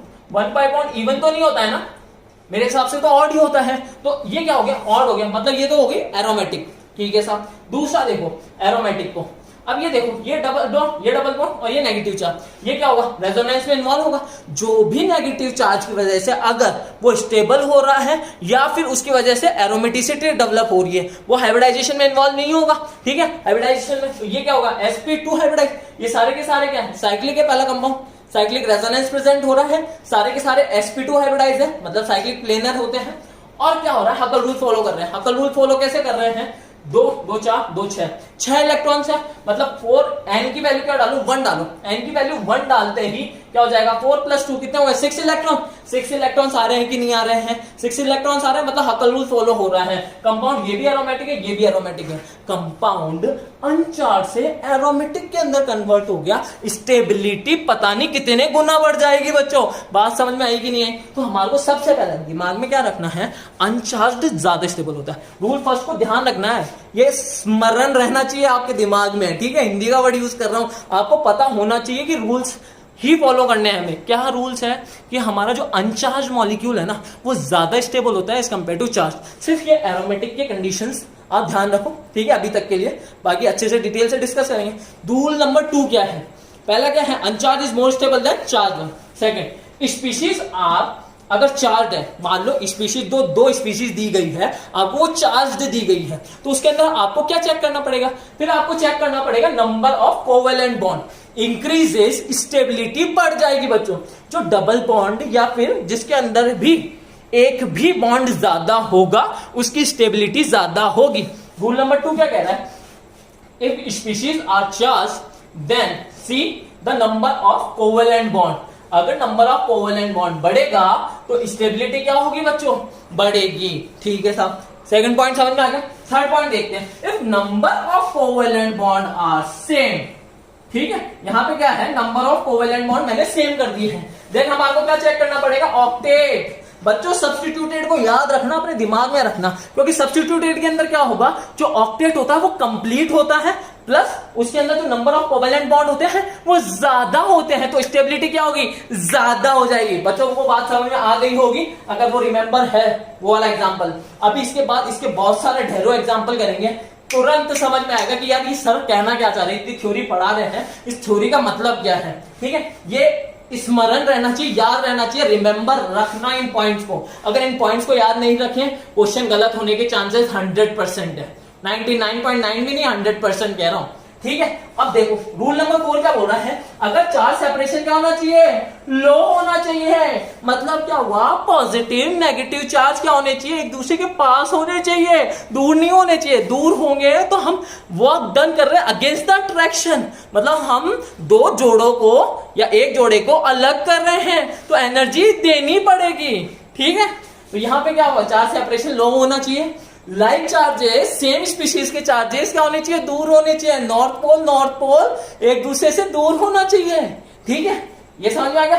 फिर लास्ट पॉइंट क्या लिखा हुआ है, more EN atom negative charge, less EN atom positive charge are more stable. क्या लिख रखा है, मोर ईएन जो है उसके ऊपर अगर नेगेटिव चार्ज है वो ज्यादा स्टेबल होगा as compare to less EN वाले से। ठीक है, और लेस ईएन के ऊपर क्या होना चाहिए, पॉजिटिव चार्ज होगा, तो वो ज्यादा स्टेबल होगा। बच्चों को ये 6 पॉइंट्स याद हो गए होंगे मेरे हिसाब से, इतनी बार रिवाइज कर दिया है। इसको भी मैं बता देता हूं, ठीक है, ये वाला अगर मैंने नहीं बताया। ठीक है, यहां पे देखो ये डबल बॉन्ड ऊपर शिफ्ट हुआ, 5 मेंबर वाला तो हमें पता है क्योंकि हमने डील कर लिया था, ये तो हो गया एरोमेटिक।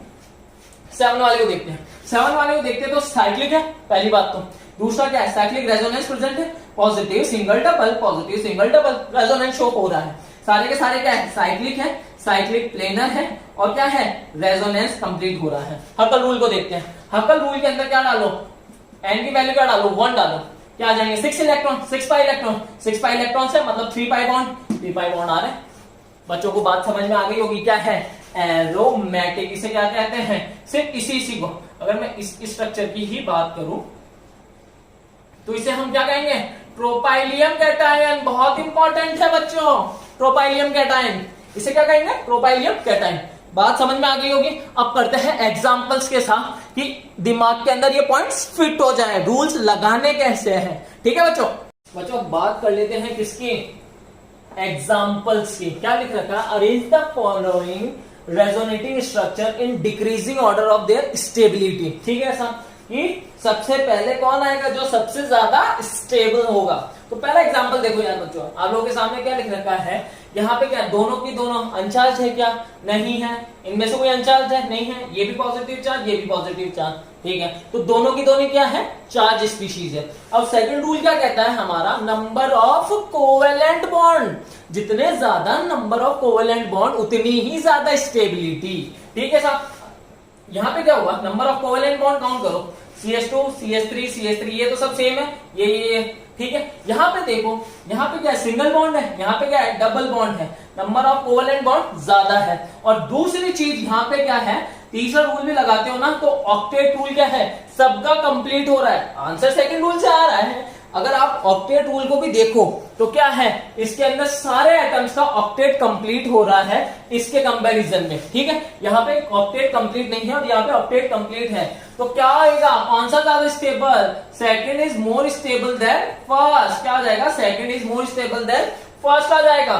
सेकंड को देखते हैं, ठीक है। अब ये नहीं दिख रहा है तो ये आ जाएगा, ठीक है।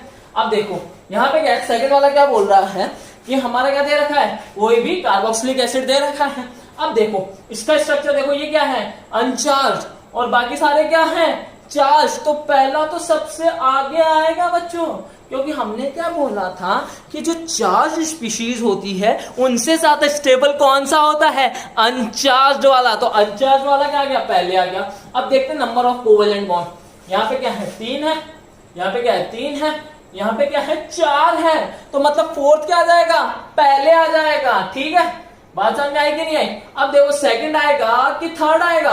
अब देखो नेगेटिव चार्ज और बाकी कोई रूल लगेगा, क्योंकि क्या है, अपोजिट चार्ज स्पीशीज है पास पास में, अपोजिट चार्ज स्पीशीज है पास पास में है, लाइक चार्जेस है नहीं। और लास्ट वाला रूल क्या कहता है, negative charge on more he N atom more stable. Negative charge on more he N atom more stable मतलब थर्ड और सेकंड। बच्चों को बात समझ में आई होगी आई थिंक, ठीक है। आ गई ना बच्चों, होगा ऐसा कि नहीं होगा, ठीक है। अब देखो थर्ड वाले को देखो, थर्ड वाला क्या बोलता है, थर्ड वाला बोलता है कि ये हूं अनचार्ज, ये क्या है अनचार्ज, यू से अपन अनचार्ज को रिप्रेजेंट करते हैं। तो ये आ गया फर्स्ट, ठीक है। यहाँ पे कोई अनचार्ज दिख रहा है, दूसरा, दोनों के दोनों चार्ज है।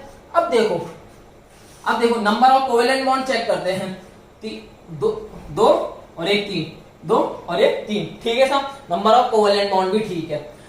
ऑक्टेट किसके अंदर इनकम्प्लीट है बच्चों, ऑक्टेट इनकम्प्लीट किसके अंदर है, ऑक्टेट इसके अंदर कंप्लीट है कि नहीं है। 3 बॉन्ड इसका बना रखे, नेगेटिव चार्ज यहाँ पे प्रेजेंट है, ठीक है। तो नेगेटिव चार्ज यहाँ पे प्रेजेंट है मतलब 8 इलेक्ट्रॉन है वैलेंस शेल के अंदर, sp3 हाइब्रिडाइज हो गया और पिरामिडल हो जाएगा। क्योंकि अभी मैंने क्या नहीं कर रखा है, इस पर्टिकुलर स्ट्रक्चर को ले रखा है, रेजोनेंस में पार्टिसिपेट नहीं करवा रखा है, ठीक है। ये वाला स्ट्रक्चर है, इसको अलग से मैंने डिस्कस किया है। ये देखो CH2 पे पॉजिटिव है, ऑक्टेट इनकम्प्लीट है, ठीक है, ऑक्टेट इनकम्प्लीट है। और क्या रूल लगा सकते हो, और तो कोई रूल नहीं लगा सकते हो आप। तो ये क्या हो गया, थर्ड पहले आ जाएगा और फिर कौन सा आ जाएगा, सेकंड, ठीक है। बात समझ में आ गई होगी। यहाँ पे क्या हुआ, तो ये जो नेगेटिव चार्ज था, ये नेगेटिव चार्ज से इसका ऑक्टेट कंप्लीट हो रहा है, यहाँ पे ऑक्टेट कंप्लीट ही नहीं हो रहा है। जब ऑक्टेट कंप्लीट ही नहीं है तो लेस स्टेबल होगा कि जिसका ऑक्टेट कंप्लीट है उससे, तो होगा कि नहीं होगा, ठीक है साहब। अब देखो फोर्थ को अंदर हमने क्या सोचा, चार्ज है और अनचार्ज है, तो अनचार्ज को लगा देंगे कि अनचार्ज ज्यादा स्टेबल हो जाएगा चार्ज के कंपैरिजन में। और ऐसे ही आंसर क्या हो जाएगा, गलत। क्या हो जाएगा, अनचार्ज ज्यादा स्टेबल होता है चार्ज से, लेकिन कब तक, जब तक एरोमेटिसिटी नहीं आ जाती है, तब तक बड़े आदमी नहीं आ जाते, बड़े बॉस को हम नहीं आ जाते। यहाँ पे देखो ये नेगेटिव चार्ज है, जो ऑक्सीजन के लोन पेयर है उसने क्या किया, इलेक्ट्रॉन डेंसिटी को पास किया और ये double bond as a negative charge के फॉर्म में आ गया 5 मेंबर के अंदर। अब बच्चों मैंने बात करी थी 5 मेंबर की, तो 5 मेंबर के अंदर क्या है, साइक्लिक है, ठीक है, साइक्लिक रेजोनेंस है, ठीक है, साइक्लिक रेजोनेंस तो है ना, नेगेटिव यहाँ पे लोकलाइज होगा, फिर ये नेगेटिव चार्ज यहाँ आ जाएगा, ठीक है, नेगेटिव साइक्लिक रेजोनेंस है, प्लेनर है, सारे के सारे हाइब्रिडाइज, ठीक है, sp2 हाइब्रिडाइज है, कोई सा भी एटम निकाल के देख लेना। प्लेनर हो गया। हकल रूल को देखते हैं, हकल रूल क्या बोलता है, हकल रूल बोलता है, यहाँ पे काउंट करते हैं इस वाले को, क्या है 4 और 1 5 6 इलेक्ट्रॉन है, मतलब 4n प्लस 2 पाई इलेक्ट्रॉन्स की हम बात करें, यहाँ पे n की वैल्यू 1 रखो, क्या आ जाएगा, एरोमेटिसिटी आ जाएगी। इसको देख लेते हैं, ठीक है, यहाँ पे क्या है 3 पाई बॉन्ड है, साइक्लिक है, साइक्लिक रेजोनेंस है, सारे के सारे sp2 हाइब्रिडाइज है और हकल रूल को फॉलो कर रहे हैं, तो ये कंपाउंड क्या हो गया, एरोमेटिक, ये भी एरोमेटिक है, ठीक है। दोनों कंपाउंड्स को चेक करना होता है, ऐसा नहीं कि आप एक ही कंपाउंड को चेक करो, एक एरोमेटिक बन रहा है, एक एंटी एरोमेटिक या नॉन एरोमेटिक, तो आप अनचार्ज को ज्यादा स्टेबलाइज करोगे। मैं क्या बोल रहा हूं, अगर दोनों ही साइकिल्स, अगर क्या हो रही है, दोनों ही साइकिल्स यहाँ पे अगर एरोमेटिक बननी है तभी ये जाके ज्यादा स्टेबल होगा एज कंपेयर टू अनचार्ज के। अगर इनमें से कोई सी भी ऐसी स्पीशीज बन जाए, या तो वो नॉन एरोमेटिक हो या वो एंटी एरोमेटिक हो, तो ये क्या अनचार्ज वाली जो स्पीशीज होगी ना बच्चों, वो ज्यादा स्टेबल होगी एज कंपेयर टू किसके, नॉन एरोमेटिक या एंटी एरोमेटिक के कंपैरिजन में। बात समझ में आ गई होगी। तो यहाँ पे तो क्या आ गया, एरोमेटिक बन रही है दोनों रिंग, तो स्टेबिलिटी क्या आ जाएगी, ये आ जाएगी, ठीक है, बात समझ में आ गई ना। अब वो जो अनचार्ज वाला सीन था वो आपको मैं किसमें कराऊंगा, एरोमेटिसिटी के अंदर, नहीं तो यहीं क्या हो जाएगा, यहीं खेल हो जाएगा इस चीज का, ठीक है। आगे भी पढ़ना है हमें, एप्लीकेशन भी पढ़नी है। अब देखो ये इंपॉर्टेंट कंसेप्ट है, first second third fourth, number डाल देता हूं 1 2 3 और 4। अब देखो बच्चों सारी की सारी क्या है, चार्ज स्पीशीज है, पहली बात। दूसरी बात क्या है, नंबर ऑफ कोवेलेंट बॉन्ड। देखो number of covalent bond in third और फोर्थ वाले के अंदर क्या है, 3 है, ठीक है, और इनके अंदर क्या है, 4 है, मतलब 4 वाले पहले आएंगे, मतलब 1 और 2 पहले आएगा एज कंपेयर टू 3 और 4 के। अब देखते हैं ऑक्टेट को। ऑक्टेट देखो बच्चों, ऑक्टेट सबका कंप्लीट है, यहाँ पे नेगेटिव चार्ज है, ठीक है, ये भी sp3 हाइब्रिडाइज हो जाएगा ऐसा मान के चलो, ठीक है, क्योंकि हमने क्या कर रखा है, अभी स्टेबलाइज कर दिया मॉलिक्यूल को, as a pyramidal octet complete है इसका, ठीक है। यहाँ पे देखो ऑक्टेट कंप्लीट है। अब बच्चों इसको डिफरेंशिएट कैसे करेंगे, यार सब कंप्लीट है, सब सही है, मामला नेगेटिव चार्ज से। देखो नेगेटिव चार्ज यहाँ पे किस पे है, कार्बन पे है, और नेगेटिव चार्ज किस पे है, नाइट्रोजन पे है। पॉजिटिव चार्ज तो दोनों पे ही नाइट्रोजन पे है, तो उसका तो लेन देन खत्म हो गया। नेगेटिव चार्ज को देखेंगे, नेगेटिव चार्ज कार्बन पे है, नेगेटिव चार्ज नाइट्रोजन पे है, कौन सा ज्यादा stable, second is more stable than first. अब इन दोनों को कंपेयर करते हैं, ठीक है सर, क्योंकि ये दोनों तो क्या है, ज्यादा आगे आएंगे इसके कंपैरिजन में। अब देखो CH2 पे नेगेटिव, डबल बॉन्ड N पे पॉजिटिव, यहाँ पे क्या है CH2 पे पॉजिटिव, N के ऊपर नेगेटिव और मोर एन एटम मोर स्टेबल, तो थर्ड और फिर आ जाएगा फोर्थ। बच्चों को बात समझ में आ गई होगी। ये तो सिंपल है, क्या बोला था मैंने कि यहाँ पे क्या है, सब्स्टिट्यूटेड कार्बोकैटाइन है बच्चों। सब्स्टिट्यूटेड का मतलब क्या हुआ, इसने अपने लोन पेयर को पार्टिसिपेट करवाया और काय का फॉर्मेशन हो गया, डबल बॉन्ड का। अब ऐसा मत कर देना कि पॉजिटिव और less EN atom more stable, ऐसा करते ही आपका क्वेश्चन हो जाएगा गलत। अगर आपने फर्स्ट को ज्यादा स्टेबलाइज टिक कर दिया एज कंपेयर टू सेकंड, तो आपका क्वेश्चन हो जाएगा गलत। क्या चेक करना है सबसे पहले, charge is less stable then अनचार्ज, second क्या है, number of covalent bonds, third क्या है, ऑक्टेट रूल, ठीक है। सीक्वेंस वाइज ही चलना है, सीक्वेंस वाइज ही चलना है। इतनी बार रिपीट कर चुका हूं तो थोड़ा सा ध्यान रखना, बात मान लेना मेरी, ठीक है। कौन सा ज्यादा स्टेबल होगा, बच्चों को बात समझ में हो गई होगी, ठीक है। अब बात करेंगे हम किसकी, टाइप ऑफ रेजोनेंस की, कि प्लस आर इफेक्ट होता है, एक होता है माइनस आर इफेक्ट, ठीक है बच्चों। कौन इलेक्ट्रॉन विड्रॉइंग करता है, कैसे कैसे रेजोनेंस में पार्टिसिपेट होंगे, ठीक है। आगे डील करते हैं उस चीज को।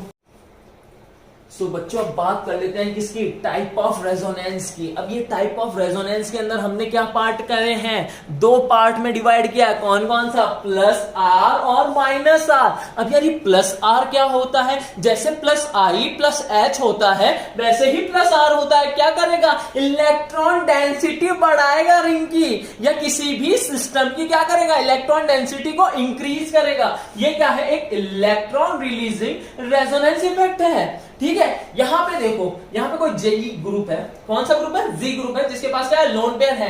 इस भाई साहब ने क्या किया, अपने लोन पेयर को पार्टिसिपेट करवाया किसके अंदर, बेंजीन रिंग के अंदर, और कहां पे इलेक्ट्रॉन डेंसिटी बढ़ाई, ऑर्थो और कहां पे, पैरा पे बच्चों। ठीक है, तो नेगेटिव चार्ज कहां कहां आता है पता है ना, कि हमारा जो रेजोनेंस होगा या फिर कोई हाइपर कंजुगेशन होंगे तो वो कहां अटैक कर सकते हैं या वो कहां इफेक्टिव होते हैं, किसके अंदर, बेंजीन रिंग के अंदर। अगर कोई ग्रुप लगा हुआ है और क्या शो कर रहा है, या तो प्लस आर शो कर रहा है या फिर कोई सा भी रेजोनेंस शो कर रहा है या हाइपर कंजुगेशन शो कर रहा है, तो जब भी बात करेंगे तो वो कहां अटैक करेंगे, ऑर्थो और पैरा पे।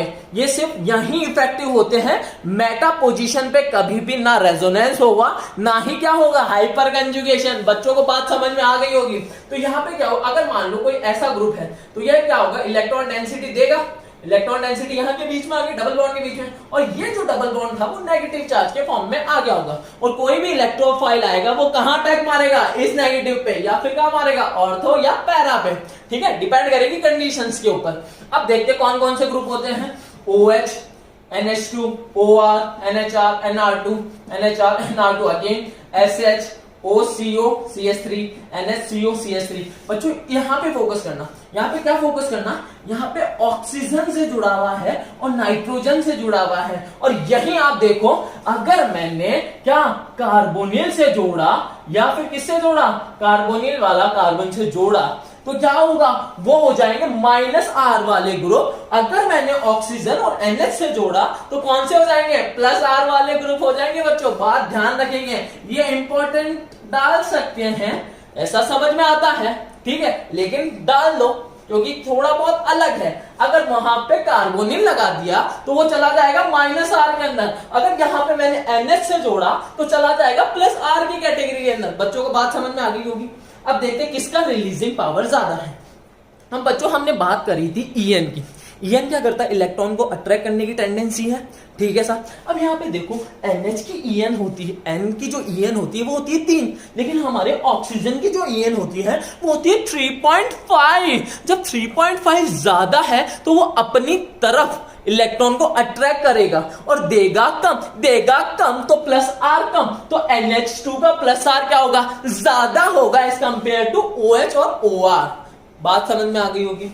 यहां पे देखो NH2 और NH, ठीक है। अब यार यहां तो नाइट्रोजन है, यहां पे भी नाइट्रोजन है, दोनों नाइट्रोजन ही है, ठीक है साहब। अब ये लोन, इसका प्लस आर ज्यादा है इसके कंपैरिजन में, क्यों, ऐसा क्यों हुआ, ऐसा इसलिए हुआ बच्चों कि जो यहाँ पे नाइट्रोजन के लोन पेयर है वो इधर भी जाएंगे और वो इधर भी रेजोनेंस में पार्टिसिपेट करेंगे। तो यहाँ पे क्या आ रहा है, ये दो जगह पार्टिसिपेट कर रहा है।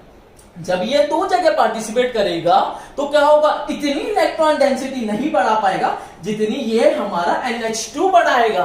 बच्चों को बात समझ में आ गई होगी कि NH2 ज्यादा बढ़ाता है इसके कंपैरिजन में, ठीक है।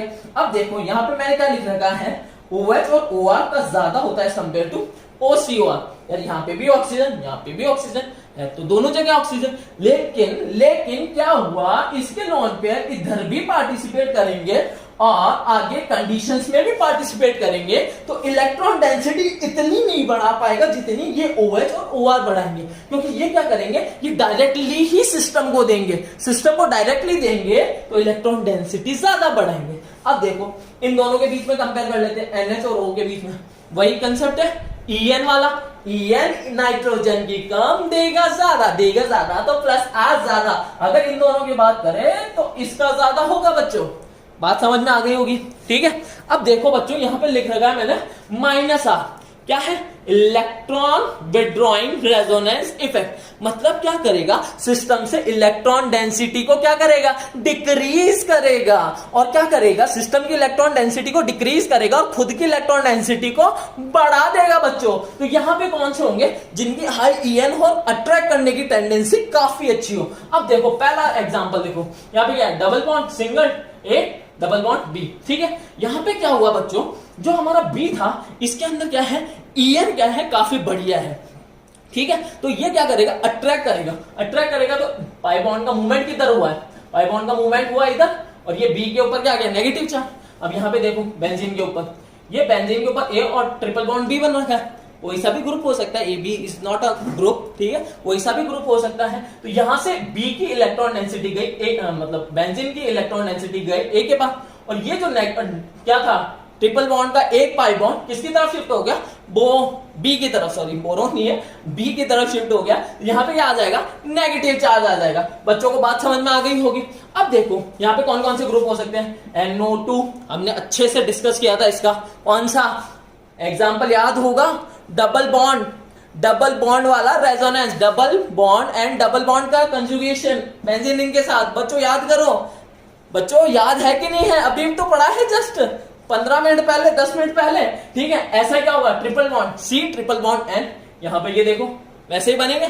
अब बच्चों यहां पे से क्या है, कम से कम 2 से 3 ऐसे ग्रुप उठाना और उनका क्या है, रेजोनेटिंग स्ट्रक्चर ड्रॉ करना है हमें। क्या करोगे, यहां से कोई से भी, या तो एक NO2 तो बना ही लिया है, ये क्या करना, CN को उठा लेना, और कौन सा उठा लेना, RCO वाला तो मैंने दे दिया है आपको, आप ये वाला उठा लेना।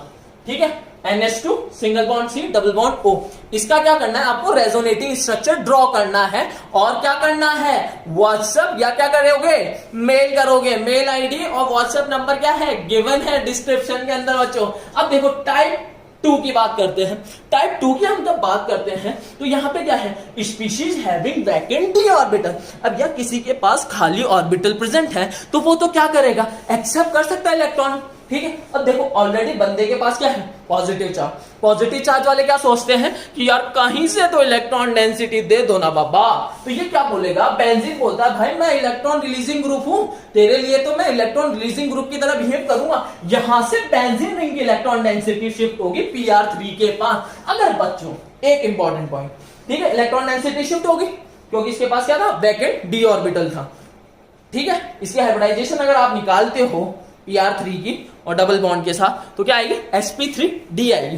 ठीक है, अब यहां पे क्या हुआ, नहीं sp3d नहीं आएगी, sp3 आएगी। ठीक है, sp3 ही आएगी। लेकिन बात सुनो मेरी, यहां पे क्या हुआ, sp3 आ गई, इसके पास क्या है, 5 बॉन्ड बना लिए। 5 बॉन्ड बना लिए मतलब डी ऑर्बिटल इन्वॉल्व हुआ होगा किसके अंदर, डी पाई पी पाई बॉन्डिंग हुई होगी। ठीक है, डेफिनेटली, क्योंकि 5 बॉन्ड बने हैं। और sp3 के अंदर क्या होता है, पी पाई हो सकता है अगर होगा तो। ठीक है, तो वहां पे क्या हुआ, पी पाई डी पाई बॉन्डिंग हुई है बच्चों। तो यहां पे क्या हुआ, डी ऑर्बिटल यूज हुआ है, इसका डी ऑर्बिटल यूज हुआ है। ठीक है, इसके पास तभी तो इलेक्ट्रॉन डेंसिटी ऊपर शिफ्ट हुई है। अब यहां पे क्या हुआ, इस बेंजीन रिंग की तो क्या हो गई, इलेक्ट्रॉन डेंसिटी कम हो गई, ऑर्थो और पैरा पे क्या आ गया, पॉजिटिव चार्ज डेवलप हो गया हमारा। जब पॉजिटिव चार्ज डेवलप हो गया है तो ये क्या की तरह बिहेव कर रहा है, इलेक्ट्रॉन विड्रॉइंग रेजोनेंस इफेक्ट। ठीक है साहब, -R की तरह बिहेव कर रहा है बच्चों। ठीक है, यहां पे आ गया। अब मैं बात करता हूं NH3 पॉजिटिव की। अगर इस बेंजीन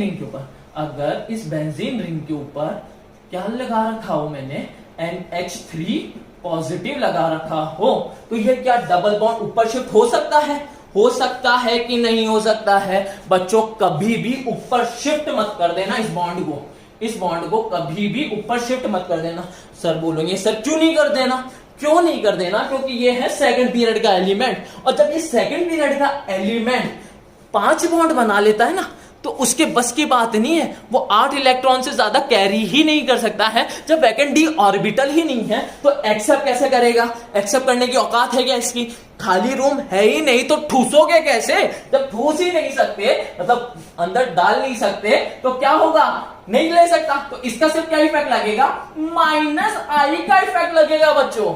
जब NH3 पॉजिटिव किसी बेंजीन रिंग से अटैच हो तो वहां पे क्या लगाना है, -I इफेक्ट। और ऐसा ही कौन सा ग्रुप होगा, H2O पॉजिटिव, मतलब यहां पे क्या हुआ H, ठीक है, H2। बच्चों जो हमारा OH2 positive, OF2 positive, OR2 positive, ये क्या शो करेंगे हमारे प्लस नहीं माइनस आई इफेक्ट शो करेंगे। और ये कभी भी क्या शो नहीं कर सकते हैं माइनस आर, क्योंकि इनकी औकात नहीं है एक्सेप्ट करने की इलेक्ट्रॉन डेंसिटी को। बच्चों को बात समझ में आ गई होगी। अब यहां पे देखो टाइप 2, ठीक है, टाइप 2 तो खत्म हो गया। अब टाइप 3 की बात करते हैं। Species having vacant p orbital, जिसके अंदर क्या हो वैकेंट p ऑर्बिटल हो, तो वो ऐसा बिहेव करेगा। डी की तरह ही बात करेंगे ना। यहां पे देखो Br2 है, Br2 है तो इसके पास क्या एक वैकेंट p ऑर्बिटल खाली है, तो ये क्या करेगा अपनी इलेक्ट्रॉन डेंसिटी को पुल करने की टेंडेंसी रखता है। जब ये इलेक्ट्रॉन डेंसिटी को पुल करेगा तो जो हमारी बेंजीन रिंग है वहां पे क्या डेवलप होगा पॉजिटिव चार्ज, मतलब इलेक्ट्रॉन डेंसिटी डिक्रीज हुई बेंजीन रिंग की। जब इलेक्ट्रॉन डेंसिटी डिक्रीज हुई बेंजीन रिंग की तो कौन सा इफेक्ट लगेगा प्लस आर की माइनस आर लगेगा। बच्चों को बात समझ में आ गई होगी। बच्चों ये बहुत ही ज्यादा इंपॉर्टेंट है। NH3 positive, H2O positive, OF2 positive, OR2 positive, NR3 positive. ये क्यों इंपॉर्टेंट है? क्योंकि यहां पे क्या लगता है बच्चों को ऊपर शिफ्ट कर देते हैं, लेकिन ये ऊपर शिफ्ट हो नहीं सकता क्योंकि इनकी क्या 5 वैलेंसी नहीं हो सकती है। सेकंड पीरियड वालों की 5 वैलेंसी क्या नहीं हो सकती है, 5 वैलेंसी हो नहीं सकती है। तो ये ऊपर शिफ्ट ना होके क्या शो करता है सिर्फ माइनस आई इफेक्ट शो करता है। बच्चों को समझ में आ गया होगा। आगे हम कुछ की पॉइंट्स की बात कर लेते हैं, ठीक है बच्चों। अब लास्ट टॉपिक की बात कर लेते हैं आज के लेक्चर की, जो कि क्या है की पॉइंट्स ऑफ रेजोनेंस। रेजोनेंस के कुछ इंपॉर्टेंट पॉइंट्स जिन्हें हम एक ध्यान रखना है। ये पॉइंट्स मैंने सारे डिस्कस कर लिए हैं ऑलरेडी, लेकिन अभी वापस से इनको लिख लेते हैं एक जगह। Resonance work at ortho and para position पे। बच्चों यहाँ पे क्या बोल रहा है कि जो हमारा रेजोनेंस होता है वो सिर्फ ऑर्थो और पैरा पोजीशन पे ही काम करता है, इक्वल इंटेंसिटी के साथ काम करेगा। बच्चों हम जब एप्लीकेशंस के साथ डील करेंगे तब क्या होगा, इनके अंदर जो ये हमारा क्या लिख रखा है, एक नोट लिख रखा है कि रेजोनेंस की पावर सबसे ज्यादा होती है, ये डोमिनेटिव फैक्टर होता है। फिर क्या होता है हाइपर कंजुगेशन होता है। फिर कौन सा होता है आई इफेक्ट होता है, ठीक है। इन तीनों की एप्लीकेशन जो रेजोनेंस की जो एप्लीकेशन आएगी उन दोनों के ऊपर डिपेंड करेगी। मतलब वहां पे क्या होगा, जो इंटेंसिटी होगी ना, कि कोई भी आप चाहे स्टेबिलिटी की बात कर लो, चाहे एसिडिक बेसिक नेचर की बात कर लो, किसी की भी बात करोगे उनके अंदर वो 2 फैक्टर भी इंक्लूड होके आएंगे। जब भी क्वेश्चन को सॉल्व करोगे तब इन दोनों को रिमेंबर रखना। रेजोनेंस तो है ही है, लेकिन ये दोनों भी फैक्टर्स वेरी करेंगे और वो वेरी करते ही ऑर्डर चेंज हो जाएगा। बच्चों क्या हो जाएगा, ऑर्डर चेंज हो जाएगा। तो यहाँ पे क्या बोल रहे हैं, ऑर्थो और पैरा पोजीशन पे काम करता है इक्वल इंटेंसिटी के साथ। वैसे ही क्या होता है हाइपर कंजुगेशन होता है। हाइपर कंजुगेशन भी किस पे, ऑर्थो और पैरा पे ही काम करता है इक्वल इंटेंसिटी के साथ, ठीक है ना। कभी भी काम नहीं करेंगे किस पे, मेटा पोजीशन पे। बच्चों को बात समझ में आ गई होगी, क्योंकि मैंने बताया था जितने भी मैंने रेजोनेंस शो किए थे, मेटा पोजीशन पे ना ही चार्ज डेवलप हो रहा था, ना कोई कम हो रहा था, ना कोई बढ़ रहा था, ठीक है बच्चों, ठीक है। Resonance proceed in the system via pi electron system. यहाँ पे बच्चों को बात समझ में आई होगी, जितने भी हमने बात करी है, डबल बॉन्ड सिंगल डबल हो गया, ठीक है, डबल बॉन्ड लोन पेयर हो गया, डबल बॉन्ड नेगेटिव हो गया, डबल बॉन्ड पॉजिटिव हो गया, डबल बॉन्ड रेडिकल हो गया, इनके अंदर क्या आ रहा है, पाई इलेक्ट्रॉन सिस्टम के द्वारा ये काम हो रहा है बच्चों, ठीक है। I effect work at all position. I effect work करता है सारी पोजीशंस के ऊपर, चाहे वो ऑर्थो हो, पैरा हो, मेटा हो, इसको कोई फर्क नहीं पड़ता। और इप्सो पोजीशन वो होती है जहां से ग्रुप अटैच होता है। ये हो गई हमारी इप्सो पोजीशन। यहाँ पे मान लो एक्स ग्रुप अटैच है, ये जो पोजीशन होती है इसे हम क्या कहते हैं, इप्सो पोजीशन होती है। और जो हमारा आई इफेक्ट होता है ना बच्चों, वो किसके ऊपर डिपेंड करता है, डिस्टेंस के ऊपर डिपेंड करता है। तो डीएनपी रूल तो हमको आता है अच्छे से, अब तो सबको सब कुछ आता होगा। यहाँ पे मेरे को जहां तक ध्यान है, जो भी बच्चे इस वीडियो को देख रहे हैं उसको तो आता होगा, जिन्होंने मेरे प्रीवियस लेक्चर्स देखे हैं, सुने हैं, तो उनको आता है डीएनपी रूल क्या होता है, डिस्टेंस नंबर पावर। बच्चों को बात समझ में आ गई होगी। तो इप्सो पोजीशन की जो स्ट्रेंथ होती है वो ज्यादा होती है एज कंपेयर टू ऑर्थो, ठीक है। फिर कौन सी आ जाएगी, मेटा के ऊपर आ जाएगी। फिर कौन सी आ जाएगी, पैरा आ जाएगी। बच्चों आई इफेक्ट किस पे सबसे ज्यादा होगा, इप्सो पोजीशन पे। फिर किस पे होगा, ऑर्थो पे। फिर किस पे होगा, मेटा पे। फिर किस पे होगा, पैरा पे। ये क्या है, एक डिस्टेंस डिपेंडेंट इलेक्ट्रॉनिक डिस्प्लेसमेंट है कि नहीं है। बच्चों को बात समझ में आ गई होगी। अब देखो बच्चों, एक इंपॉर्टेंट पॉइंट है, जब भी कोई भी बेंजीन रिंग के ऊपर आपको डायरेक्ट नेगेटिव चार्ज दे दे या डायरेक्ट पॉजिटिव चार्ज दे दे,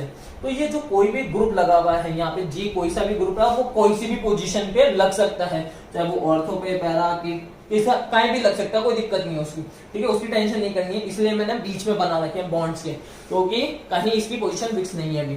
तो यहाँ जो ये प्लस जी इफेक्ट है, ये जो हमारे ये जो जी है, ये वाला जो हमारा ग्रुप है, इसका क्या लगेगा, सिर्फ प्लस आई इफेक्ट लगेगा या माइनस आई इफेक्ट लगेगा इस पॉजिटिव चार्ज के ऊपर। इस पॉजिटिव और नेगेटिव चार्ज के ऊपर क्या लगेगा, इस जी का लगेगा या तो प्लस आई या फिर माइनस आई, ठीक है, कुछ भी लग सकता है, डिपेंड करेगा जी ग्रुप है कौन सा, ठीक है। यहाँ पे क्या हुआ, अगर मान लो जी ग्रुप CH3 हुआ तो पॉजिटिव चार्ज को स्टेबलाइज कर देगा, अगर यहाँ पे जी ग्रुप क्या हुआ, X हुआ, तो वो क्या कर देगा, स्टेबलाइज कर देगा, ठीक है, नेगेटिव चार्ज को। ये कैसा होता है, ये क्या होता है, मॉलिक्यूलर प्लेन के अंदर प्रेजेंट होते हैं, इस वजह से ये मूवमेंट शो नहीं कर पाते हैं। जब ये मूवमेंट शो नहीं कर पाएंगे तो ये इन्वॉल्व नहीं होंगे रेजोनेंस के अंदर। जब ये रेजोनेंस के अंदर इन्वॉल्व नहीं हो रहे हैं, हाइपर कंजुगेशन के अंदर इन्वॉल्व नहीं हो रहे हैं, तब क्या इन्वॉल्व होगा, सिर्फ क्या लगेगा, लास्ट में कौन आता है, आई इफेक्ट आता है कि यार मैं लग जाऊंगा, ठीक है, बात समझ में आ गई होगी। अब देखो, अब normal behaviour of halogen, very important, mark कर रखा है। क्यों कर रखा है, क्योंकि बच्चों जनरली हम क्या सोचते हैं कि यार हमारा जो क्या रेजोनेंस होता है वो बहुत ही ज्यादा डोमिनेटिंग फैक्टर होता है कंपेयर टू आई इफेक्ट और एच इफेक्ट के कंपैरिजन में। बट क्या होता है, जो हैलोजन का केस होता है ना बच्चों, उसके अंदर क्या होता है, माइनस आई इफेक्ट डोमिनेट कर जाता है किसको, प्लस इफेक्ट को, क्योंकि हमने क्या लिखा था, प्लस आर के अंदर लिखा था हैलोजन को कि माइनस आर के अंदर लिखा था, प्लस आर के अंदर लिखा था, तो वहां पे जो प्लस आर इफेक्ट होता है उसका कम होता है एज कंपेयर टू माइनस आई, बहुत ही ज्यादा इंपॉर्टेंट है। मतलब हैलोजन की जब भी हम बात करेंगे ग्रुप के अंदर किसी भी बेंजीन रिंग के ऊपर, वो क्या करेगा, उसका माइनस आई डोमिनेट करेगा as compare to plus R के कंपैरिजन में। बच्चों बात समझ में आई कि नहीं आई, यहाँ पे हम क्या करते हैं, रेजोनेंस को खत्म करते हैं, ठीक है, इसका जो बेसिक इंट्रोडक्शन, रेजोनेंस की स्टेबिलिटी, स्ट्रक्चर्स की स्टेबिलिटी, ठीक है, plus are effect, minus are effect, ठीक है, सब कंप्लीट कर लिया। अब बात करेंगे किसकी, एप्लीकेशन की, जो कि क्या होगा, नेक्स्ट लेक्चर होगा बच्चों, ठीक है। इस चैनल से जुड़े रहने के लिए आप सभी का बहुत बहुत धन्यवाद। इसे ज्यादा से ज्यादा लाइक, शेयर और सब्सक्राइब कीजिए, बिकॉज आप लोगों के लिए ही ये मेहनत की जा रही है। अगर आप लोग नहीं देखेंगे तो मेहनत करने का कोई सेंस नहीं रहेगा, ठीक है बच्चों, बात तो यही है। ये जितने ज्यादा बच्चे देखेंगे उतना ही ज्यादा बेनिफिट होगा बच्चों का, ये 100% प्रूफ है। आप कोई सा भी मैच कर लेना किसी बुक से और किसी भी नोट से, या आपके प्रीवियस ईयर पेपर्स को उठा लेना, अगर एक भी क्वेश्चन सॉल्व ना हो तो नाम बदल सकते हैं आप मेरा। क्यों ऐसा इसलिए बोल रहा हूं, क्योंकि हमने भी वही मेहनत करी है, उतनी ही मेहनत आप लोगों के ऊपर करेंगे, ठीक है। आप लोगों को कहां भेजना है हमें, IIT, एम्स, मौलाना आजाद, और कहां, AFMC, ठीक है साहब। Okay doctors, okay future engineers,